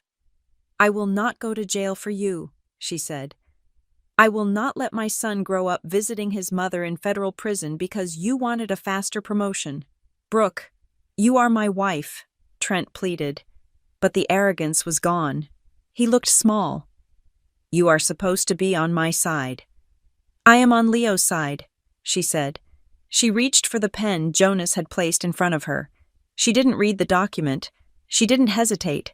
She flipped to the signature page and signed her name with a fierce, scratching intensity. Then she pushed the paper toward Jonas. I renounce any claim to the trust, she said to me. I want nothing to do with it. Just please tell me this keeps me out of the investigation. As long as you sign the cooperation clause, I said. Which you just did. You are clear. Brooke? Thank you, she whispered. She slumped back in her chair. Tears finally spilling over. The room was silent again. Trent stared at his wife, stunned. His ally, his prop, his justification for everything, had just defected. Well, Jonas said, checking his watch. That is 1, 3 to go. Richard was shaking his head. He looked old. The vitality that usually defined him had evaporated. Mila, he said, please, the NDA. If I sign this, if I step down, what happens to the reputation? What do I tell the club? You tell them you are tired, I said. You tell them you want to spend more time with your wife. You tell them whatever lie helps you sleep. I do not care, as long as you are out of the building by 5 o'clock. And the allowance? Elaine asked. Her voice was small, terrified. How do we live? The house running costs alone are $20,000 a month. The settlement includes a stipend, I said. It is modest. It will cover the taxes and the utilities. But the lifestyle, the vacations, the new cars every year, that is over. You will have to learn to budget. I hear it is a character-building exercise. Elaine looked like I had slapped her. You are vindictive, she whispered. I am practical, I said. Grandma Edith left you enough to be comfortable. She did not leave you enough to be wasteful. I am simply enforcing her budget. They still hesitated. Richard picked up the pen, then put it down. Trent was staring at the wall. His jaw clenched. They were looking for a loophole. They were looking for a way to fight back later, to sign now and sue tomorrow. I knew them too well. I reached into my bag. I pulled out a thin, cream-colored envelope. It was sealed with red wax, identical to the one Jonas had opened earlier. But this one was unopened. I placed it in the center of the table. I know what you are thinking, I said. You are thinking you will sign this to get the auditors off your back, and then you will hire a pit bull lawyer to challenge the settlement next week. You are thinking you can claim duress. I tapped the envelope. This is the second clause, I said. What is that? Richard asked, eyeing the envelope warily. Edith knew you, I said. She knew that even if you were caught, you would try to claw your way back, so she wrote a second instruction. It is a conditional directive. What does it say? Trent asked. It says that if the settlement is challenged, I said, my voice dropping to a whisper, or if any of the former trustees attempt to litigate against the new beneficiary, the trust is to be liquidated entirely. The capital will be donated to a list of charities she selected, and the forensic audit, the one Jonas has paused, will be unpaused and released to the public domain. I leaned forward. If you sue me, I won't just defeat you. I will publish the receipts. I will release the emails where you plotted to cut me out. I will release the logs of Trent's gambling debts that the company paid off. I will release the settlements you paid to former secretaries. Richard went white. You wouldn't? He gasped. Try me, I said. You have 30 seconds left. Trent was the first to break. The mention of the gambling debt, something I had only suspected but saw confirmed in the files Jonas gave me, shattered him. He grabbed the pen. He signed the document so hard, the tip of the pen tore through the paper. He didn't look at me. He looked like a man drowning who had just been thrown an anchor instead of a life preserver. Done, Trent said, his voice thick with hate. Take it. Take it all. Richard was next. He looked at the envelope, then at me. He saw the daughter he had raised to be obedient, and he saw that she was gone. In her place was a woman who held his reputation in a sealed envelope. He signed. His signature, usually a flamboyant scrawl, was small and shaky. There, Richard said. I hope you are happy. Happiness is irrelevant, I said. That left Elaine. She sat there, staring at the paper. She had been the architect. She had sent the email. She had driven the wedge, and now she was the last one holding out. What do you want, Mila? She asked. Her voice was not angry anymore. It was just tired. You have the money. You have the company. You have the power. What do you actually want? I looked at her.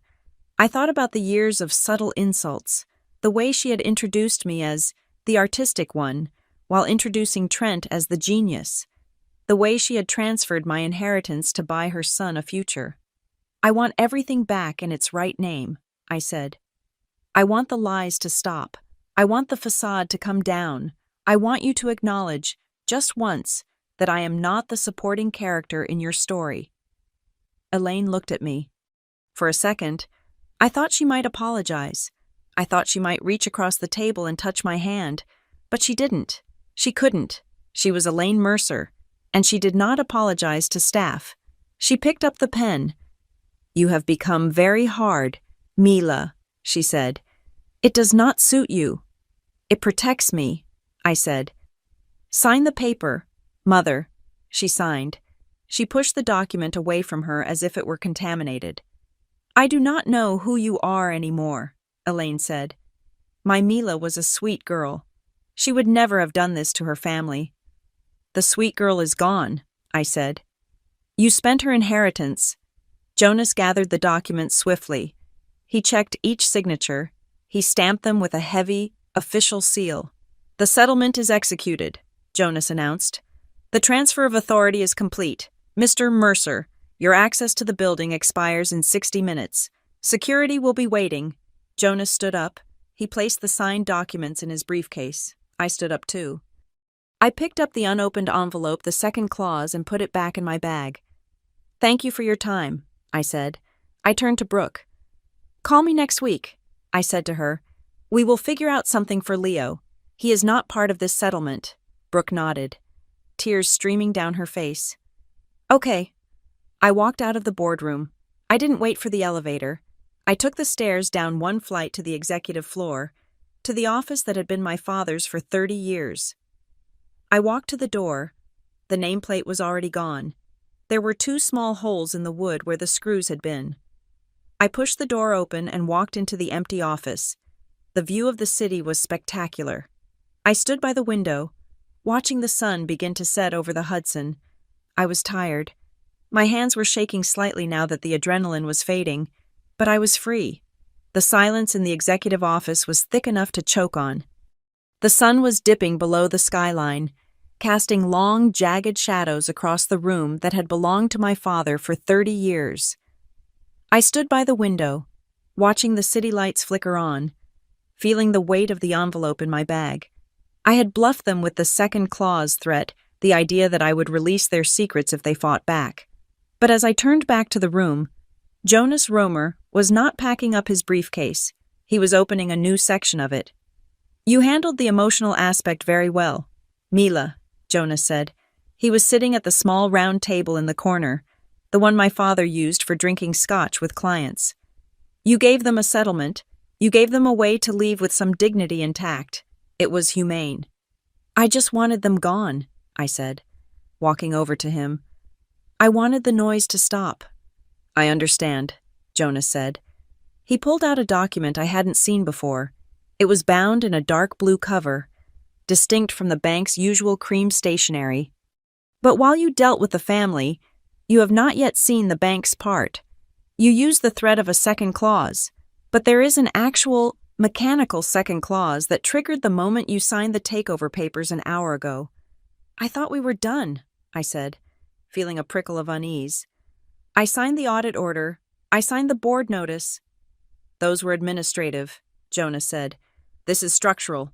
He opened the blue folder. Twist number 6, he murmured, almost to himself.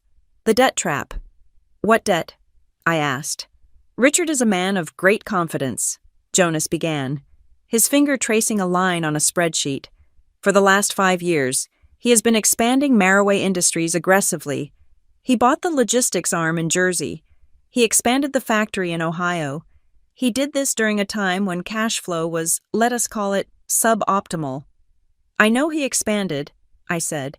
He was on the cover of a trade magazine, The Renaissance of Richard Mercer. Yes, Jonas said dryly, but renaissances are expensive. Maraway did not have the capital for those acquisitions, so Richard borrowed it. He took out commercial loans totaling $12 million. That is high, I said, doing the math in my head. But if the company is healthy— The company was not the collateral, Jonas cut in. The bank's domestic banks here in New York would not lend that amount based on Maraway's books alone. They required a personal guarantee. They required collateral that exceeded the value of the company. I stared at him. He didn't have that kind of personal capital. He spent everything he made. He had expectations, Jonas corrected. Richard pledged his future interest in the Edith Langford Trust as the secondary collateral. He showed the lenders the trust documents, the ones Edith showed him years ago. He convinced them that upon her death, or upon a future distribution event, he would have access to $50 million in liquid assets. He leveraged the inheritance he hadn't received yet. My stomach turned. He mortgaged Grandma's money before she was even cold in the ground. Effectively, yes, Jonas said. He treated the trust as a delayed checking account. But here's the problem. Mila, the loan agreements have a covenant, a standard clause.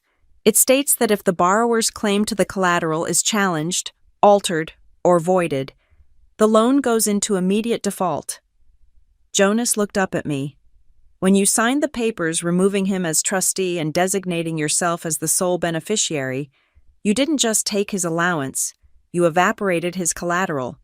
As of 4 o'clock this afternoon, Richard Mercer is in breach of contract on $12 million of debt. The lenders will receive the notification from our system within the hour. I walked to the chair opposite him and sat down hard. He is bankrupt, I said. If they call the loans, he cannot pay. He will lose everything. The settlement stipend I just gave him won't even scratch the surface. He is worse than bankrupt, Jonas said. He is exposed because he signed affidavits stating he had unencumbered control of the future assets. That was a lie. He never had control. He only had a conditional expectation. By trying to steal the trust today to cover his tracks, he committed fraud against you. But by signing those loan documents years ago, he committed fraud against the lenders. I looked at the blue folder. This was the net Edith had woven. She knew Richard's ambition exceeded his talent. She knew he would borrow against the future, and she had rigged the game so that if he ever tried to cut me out, the ground would disappear beneath his feet. So he is trapped, I said. Only I can fix it. Correct, Jonas said. You are now the owner of the collateral. You could, theoretically, step in. You could guarantee his loans with the trust assets. You could save him from the wolves. I thought about it. I thought about the way Richard had looked at me in the boardroom, not with love, but with fear. I thought about the rental car. I thought about the showroom house that was built on a foundation of debt and lies. No, I said. I will not guarantee his bad decisions. I hoped you would say that, Jonas said. He turned the page. Which brings us to the final piece of the puzzle, the reason why the nameplate had to come down today. He pushed a schematic across the table. It looked like a family tree, but for corporations. Twist number 7, Jonas said. The Crownmere structure. At the top of the chart was the Edith Langford Dynasty Trust. Below it was a box labeled Crownmere Holdings, and below that, dangling like a puppet on a string, was Maraway Industries. Your father believed he ran Maraway, Jonas said. He believed Crownmere was just a silent holding company, a tax vehicle Edith set up to be helpful. He thought he held the voting proxy because he was the man of the house. He was wrong, I said. He was a tenant, Jonas said. The bylaws of Crownmere are very specific. The voting rights for the shares of Maraway are attached to the active trustee of the Langford Trust. For years, that was Richard, by default. But the bylaws also state that if the trustee is removed for cause specifically for bad faith actions against a beneficiary, the voting rights do not just transfer, they lock. They become absolute, Jonas explained.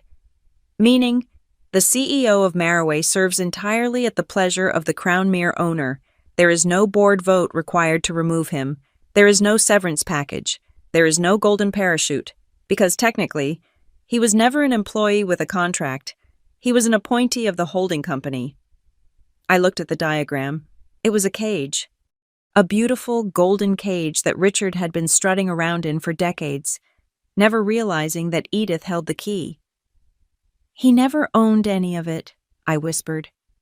The house, the company, the reputation, it was all borrowed. He was living in a simulation of success. Edith allowed him the illusion, Jonas said. She thought it would keep the family stable.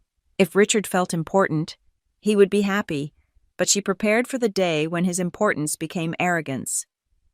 I stood up and walked back to the window. The city below seemed different now.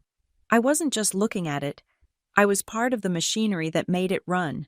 I realized then that my entire life the feeling of being the useful child, the one on the sidelines, had been a preparation. While Trent was being trained to spend money, I was being trained to understand value. While Richard was playing CEO, I was learning how to actually work.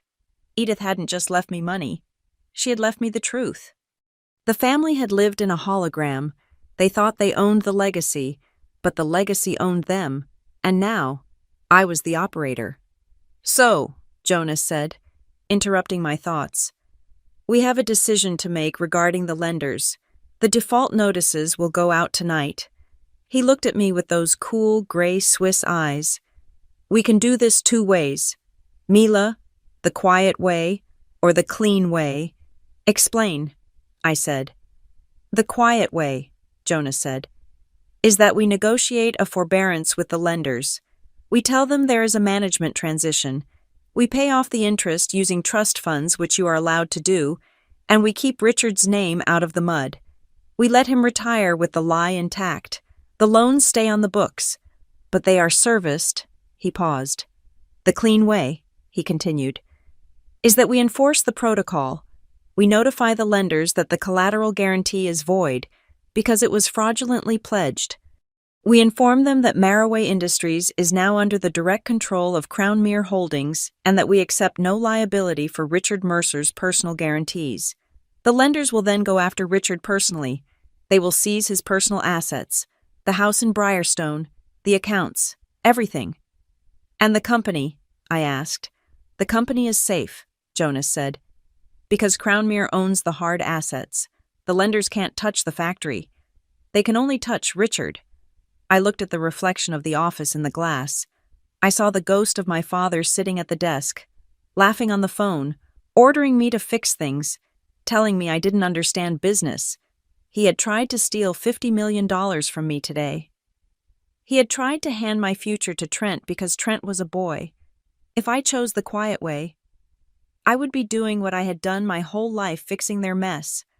I would be the useful daughter, sweeping the broken glass under the rug so nobody cut their feet. I turned around.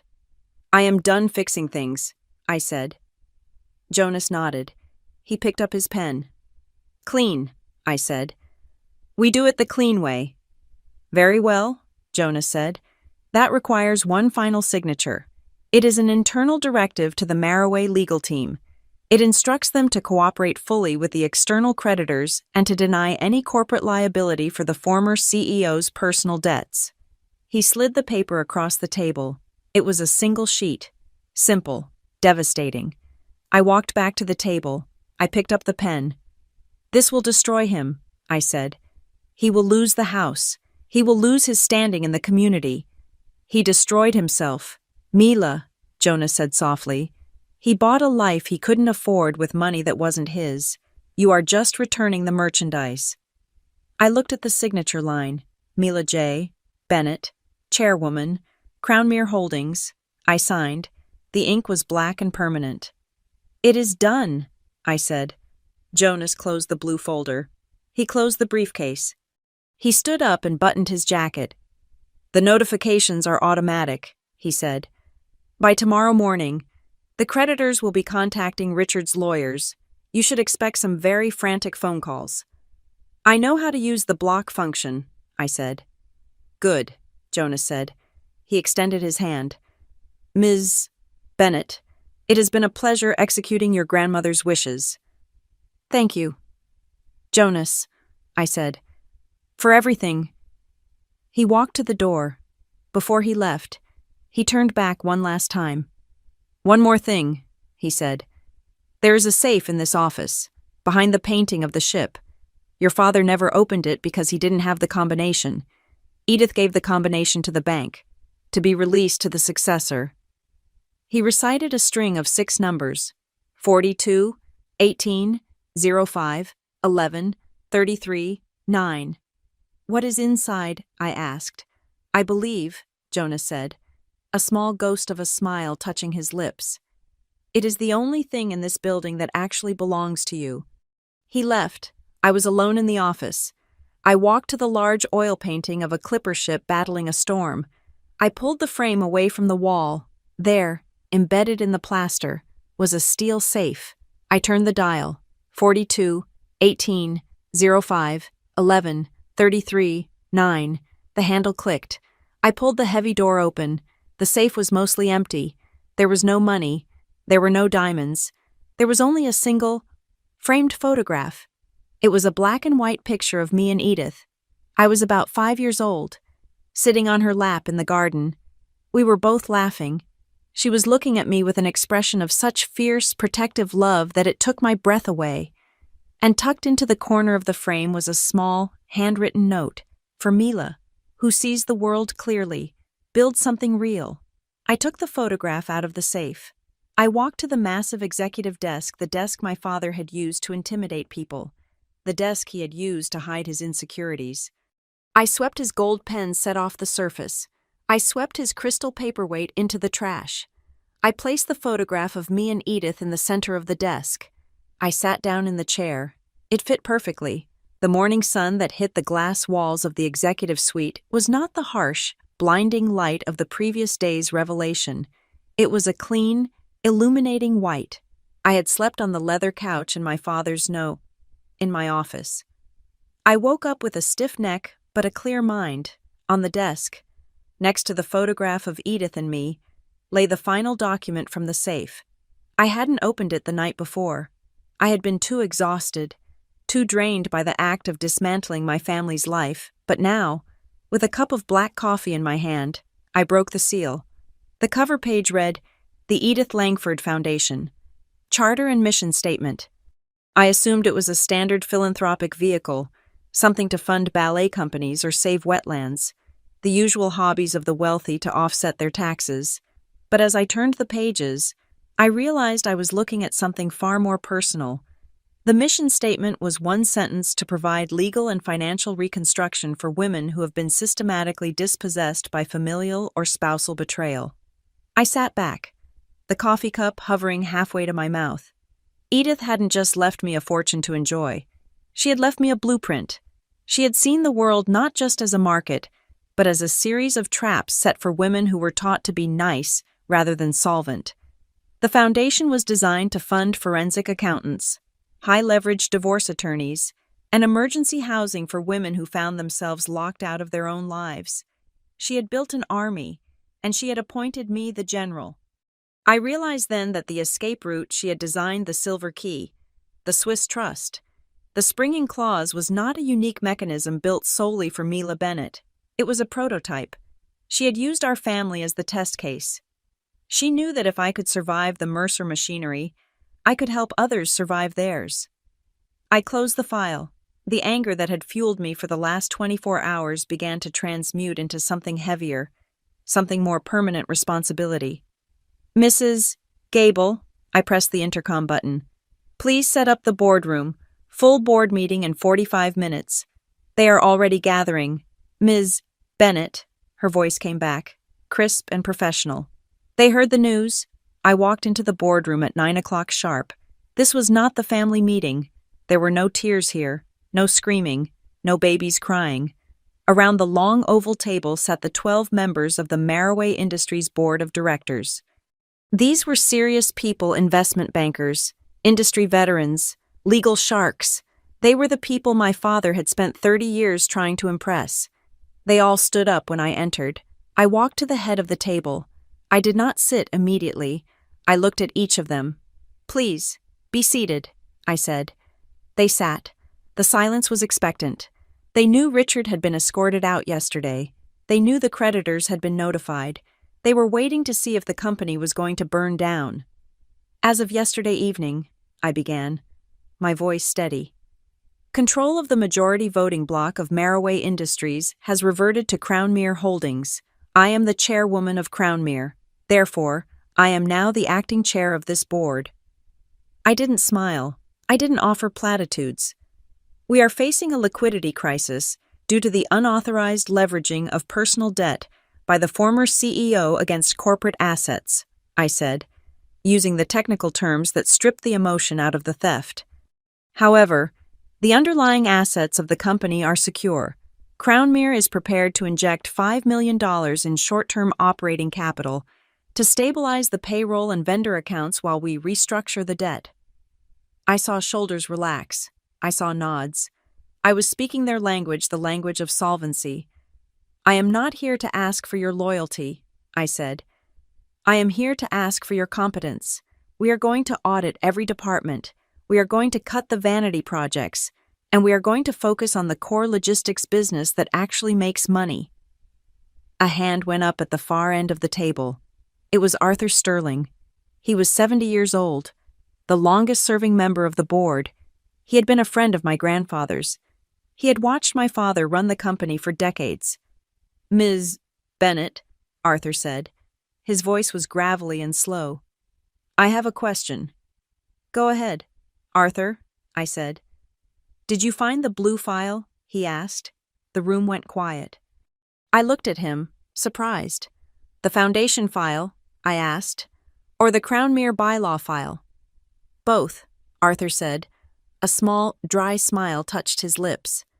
Edith showed them to me 15 years ago. She told me, Arthur, Richard is going to run this ship into an iceberg eventually. He loves the captain's hat too much to watch the radar. When he does, Mila will need help righting the vessel. I stared at him. You knew. We all suspected, Arthur said, gesturing around the table. We knew Richard was expansive. We knew he hired Trent as a vice president of strategy when the boy couldn't even read a balance sheet. We tolerated it because the company was profitable enough to absorb the nepotism, and because Edith asked us to wait. He leaned forward. She told us that we were not to intervene until you stepped forward, Arthur said. She said, Mila needs to learn how to fight in the dark before she can lead in the light. We have been waiting for you to walk through that door for a long time, Ms. Bennett. I felt a lump form in my throat, but I swallowed it down. I wasn't alone. I had never been alone. Edith had placed allies in the room long before I even knew the room existed. Thank you, Arthur, I said. The wait is over. The rest of the meeting was clinical. We passed a motion to sever all ties with Richard's personal accounts. We passed a motion to terminate Trent's employment for cause absenteeism and misuse of corporate funds. We established a new signature protocol requiring 2 board members to approve any expense over $10,000. By noon, I had closed every loophole my father had used to bleed the company dry. I revoked his security clearance. I canceled the lease on the corporate jet he used for golf trips. I changed the locks, both digital and physical. At 1 o'clock, I left the building. I told the driver to take me to a small park in the Upper West Side. It was a neutral ground, far away from the toxic air of the financial district and the suffocating atmosphere of Briarstone. Brooke was waiting on a bench. She looked different.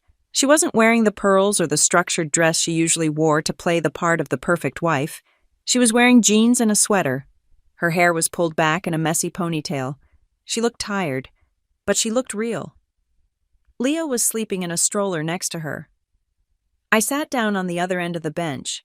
We watched a squirrel burying a nut in the grass for a moment. "How are you?" I asked. "My credit cards are still declined," Brooke said, staring at the ground. "But I have some cash, and my parents, they are going to let me stay with them in Jersey for a while." "Good," I said. "Trent is falling apart," she said quietly. "He is screaming at everyone. He called you names I won't repeat. He blames you for everything. He says you tricked us." "I didn't trick anyone," I said.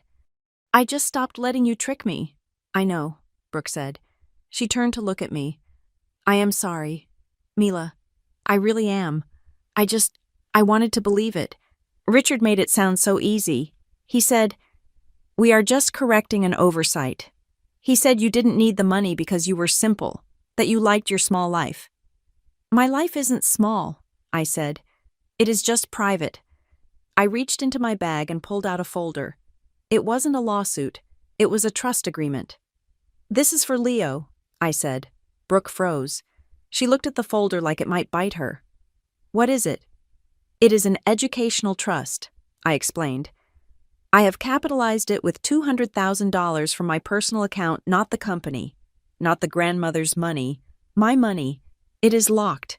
It pays for tuition, medical expenses, and books. It cannot be accessed for cars, vacations, or business investments." Brooke's eyes filled with tears.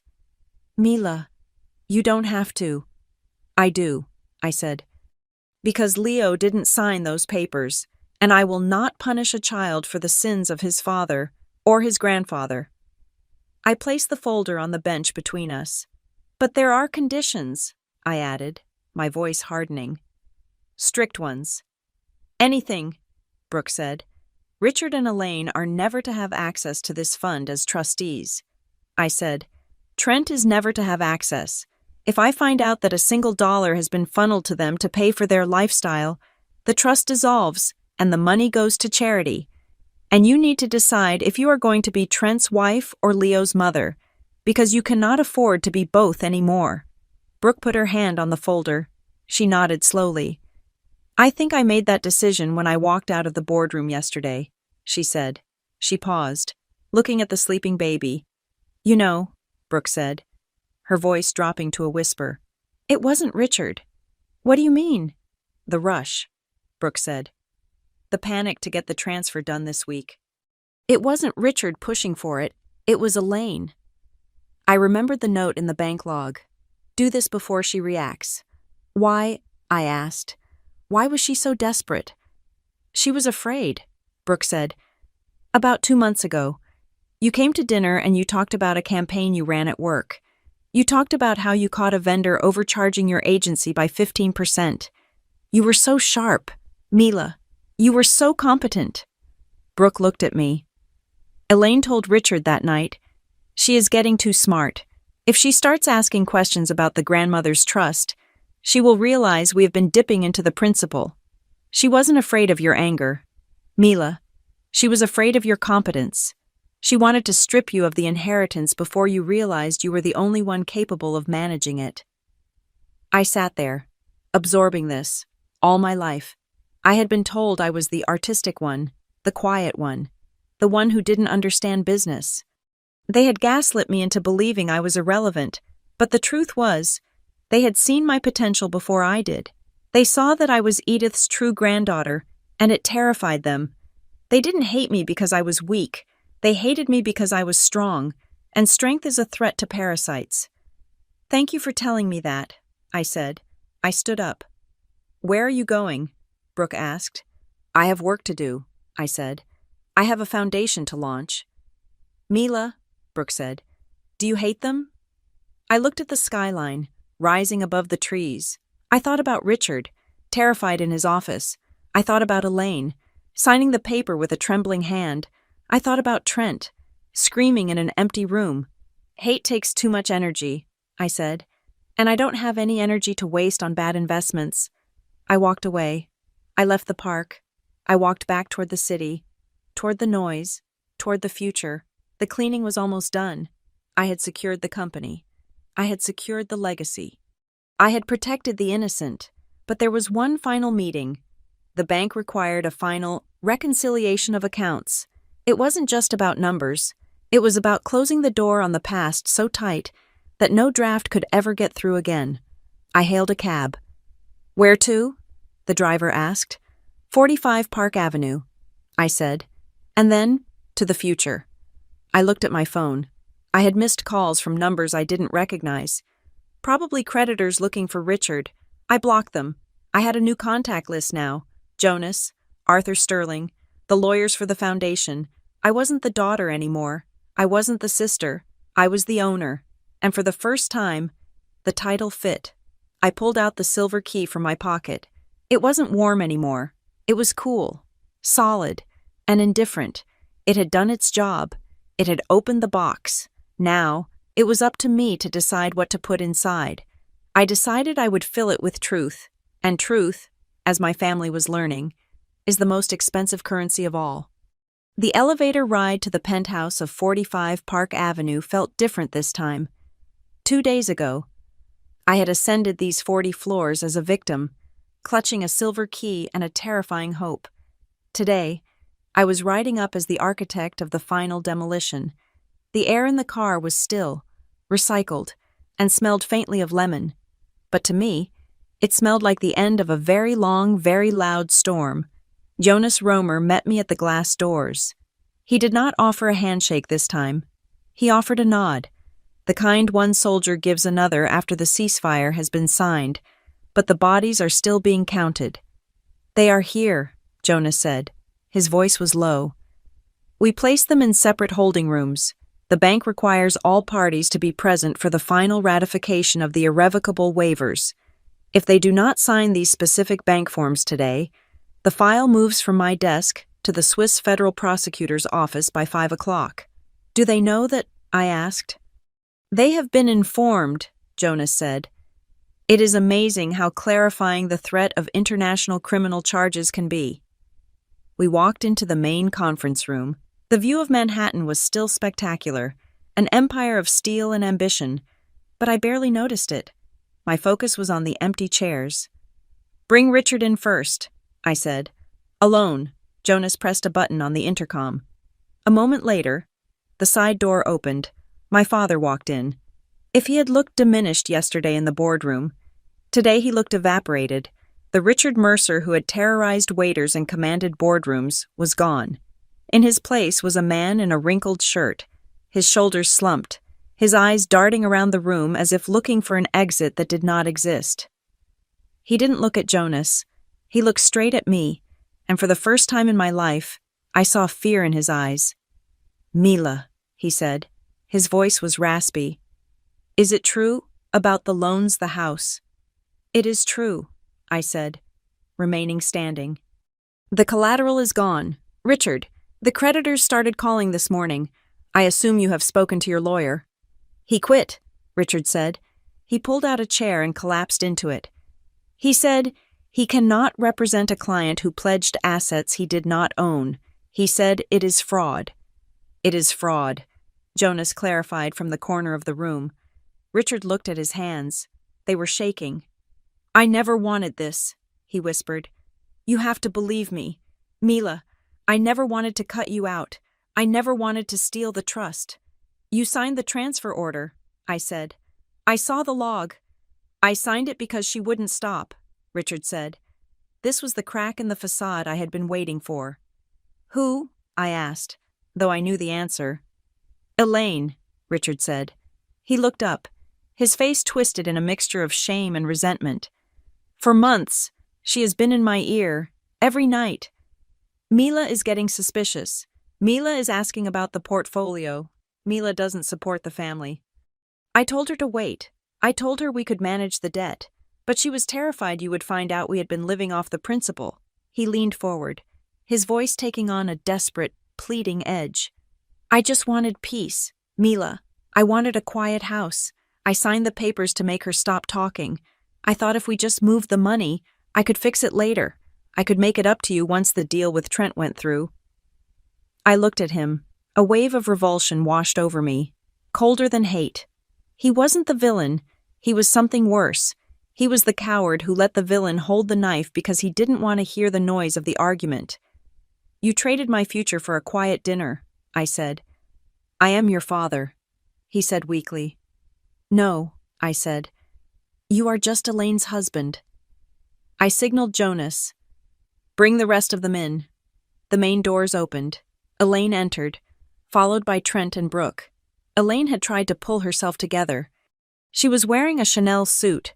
Her hair was sprayed into a helmet of perfection, but her eyes were hard and glassy. She walked with a rigid, brittle cadence. Trent looked like he hadn't slept in a week. Brooke was quiet, resolute, standing slightly apart from her husband. They took their seats. The silence was absolute. Jonas stepped forward. He placed a single, large screen in the center of the table and tapped a key. The audit logs from the night of the transfer flared to life. We are here to close the file, Jonas said. The bank offers you one final exit. You will sign the deed of total release. This document acknowledges that the bank acted correctly, that the trust was legally transferred to Ms. Bennett, and that you forfeit any right to sue, claim, or disparage the bank or the beneficiary. And if we don't? Elaine asked. Her voice was sharp, trying to cut through the reality of her defeat. Then I pick up this phone, Jonas said, pointing to the black landline on the table. And I call the authorities. We have the IP addresses. We have the digital signatures. We have the confession note you attached to the transfer. Mrs. Mercer. Elaine flinched. The log on the screen highlighted her note. Do this before she reacts. It glowed like a neon sign pointing to her guilt. I did what I had to do, Elaine said, lifting her chin. To save this family. You destroyed this family, I said. And now I am the one burying the bodies. I slid a piece of paper toward the center of the table. These are the final conditions, I said. They are not negotiable. I looked at Richard. 1. Richard resigns from all honorary boards and clubs effective immediately. You will vacate the Briarstone house within 30 days, so it can be sold to satisfy the creditors. You will move to the condo in Florida, the one Grandma bought in my name 20 years ago. You can live there, rent-free, as long as you never ask me for $1. Richard nodded. He looked relieved. He had a place to hide. I looked at Trent. 2. Trent signs a confession of judgment regarding the corporate funds he misappropriated. I will not file it with the police as long as he stays away from Maraway Industries and away from me. If you ever come near the company again, Trent, I will frame that confession and hang it in the lobby. You can't ban me from my own life, Trent sneered, though there was no heat in it. I just did, I said. I looked at Brooke. 3. An independent trust is established for Leo. It is funded by me. The trustee is an independent third party appointed by the bank. Neither Richard, nor Elaine, nor Trent will ever have access to the principal. It is for the boy's education and nothing else. I object, Trent said, slamming his hand on the table. That is my son. You cannot lock up money for him that I can't control. I am his father. And you are bad with money, Brooke said. Her voice cut through the room like a razor. Trent turned to stare at her. Brooke? Enough. Trent, Brooke said. She didn't look at him. She looked at me. I don't want Leo growing up thinking this is how the world works. I don't want him raised on a scam. If the money goes through you, it will vanish. I want it locked. You are siding with her, Elaine gasped. Against your husband.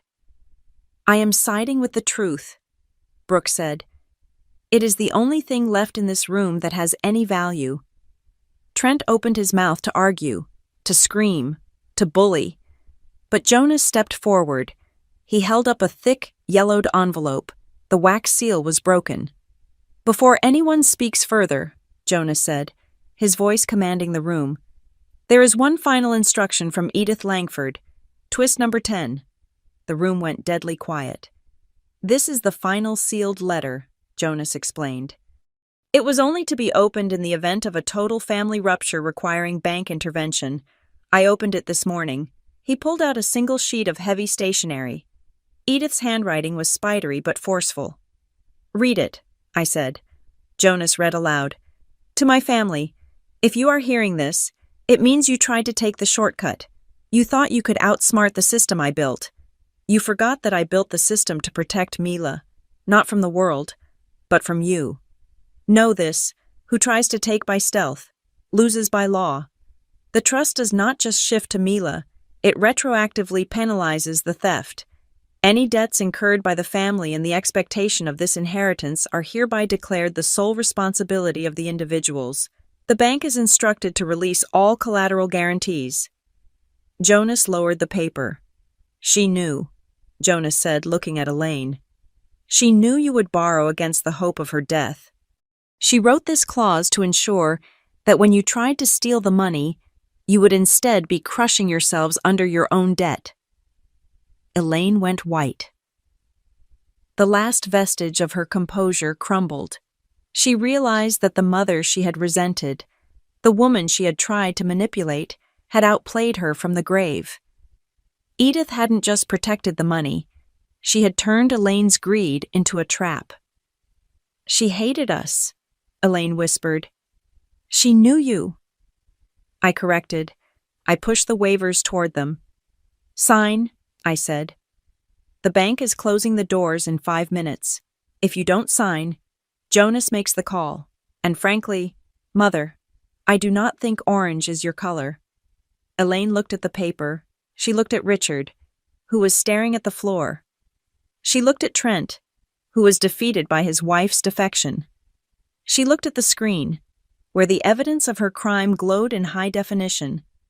She picked up the pen. She didn't sign it with a flourish.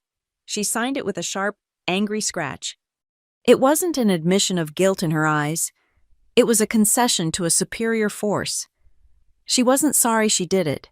She was sorry she lost. Richard signed next, then Trent. The sound of the pen scratching against the paper was the only sound in the room. It was the sound of a dynasty ending. It was the sound of a contract breaking. "It is done," Jonas said. He gathered the papers efficiently, checking each signature. "The file is closed. The waivers are active." He looked at the security guard standing by the door. "Please escort Mr. and Mrs. Mercer and Mr. Mercer to the ground floor. Their access to the building is revoked." Elaine stood up. She gathered her purse. She looked at me one last time. "You have won," she said. "I hope it is lonely at the top." "It is not lonely," I said, looking her in the eye. "It is peaceful." They left. They walked out of the glass doors and into the elevator, and as the doors slid shut, I felt a physical weight lift off my chest. The noise was gone. The expectations were gone. The constant, grinding pressure to be the useful daughter was gone. Brooke lingered for a moment. "Thank you," she mouthed to me. "Take care of Leo," I said.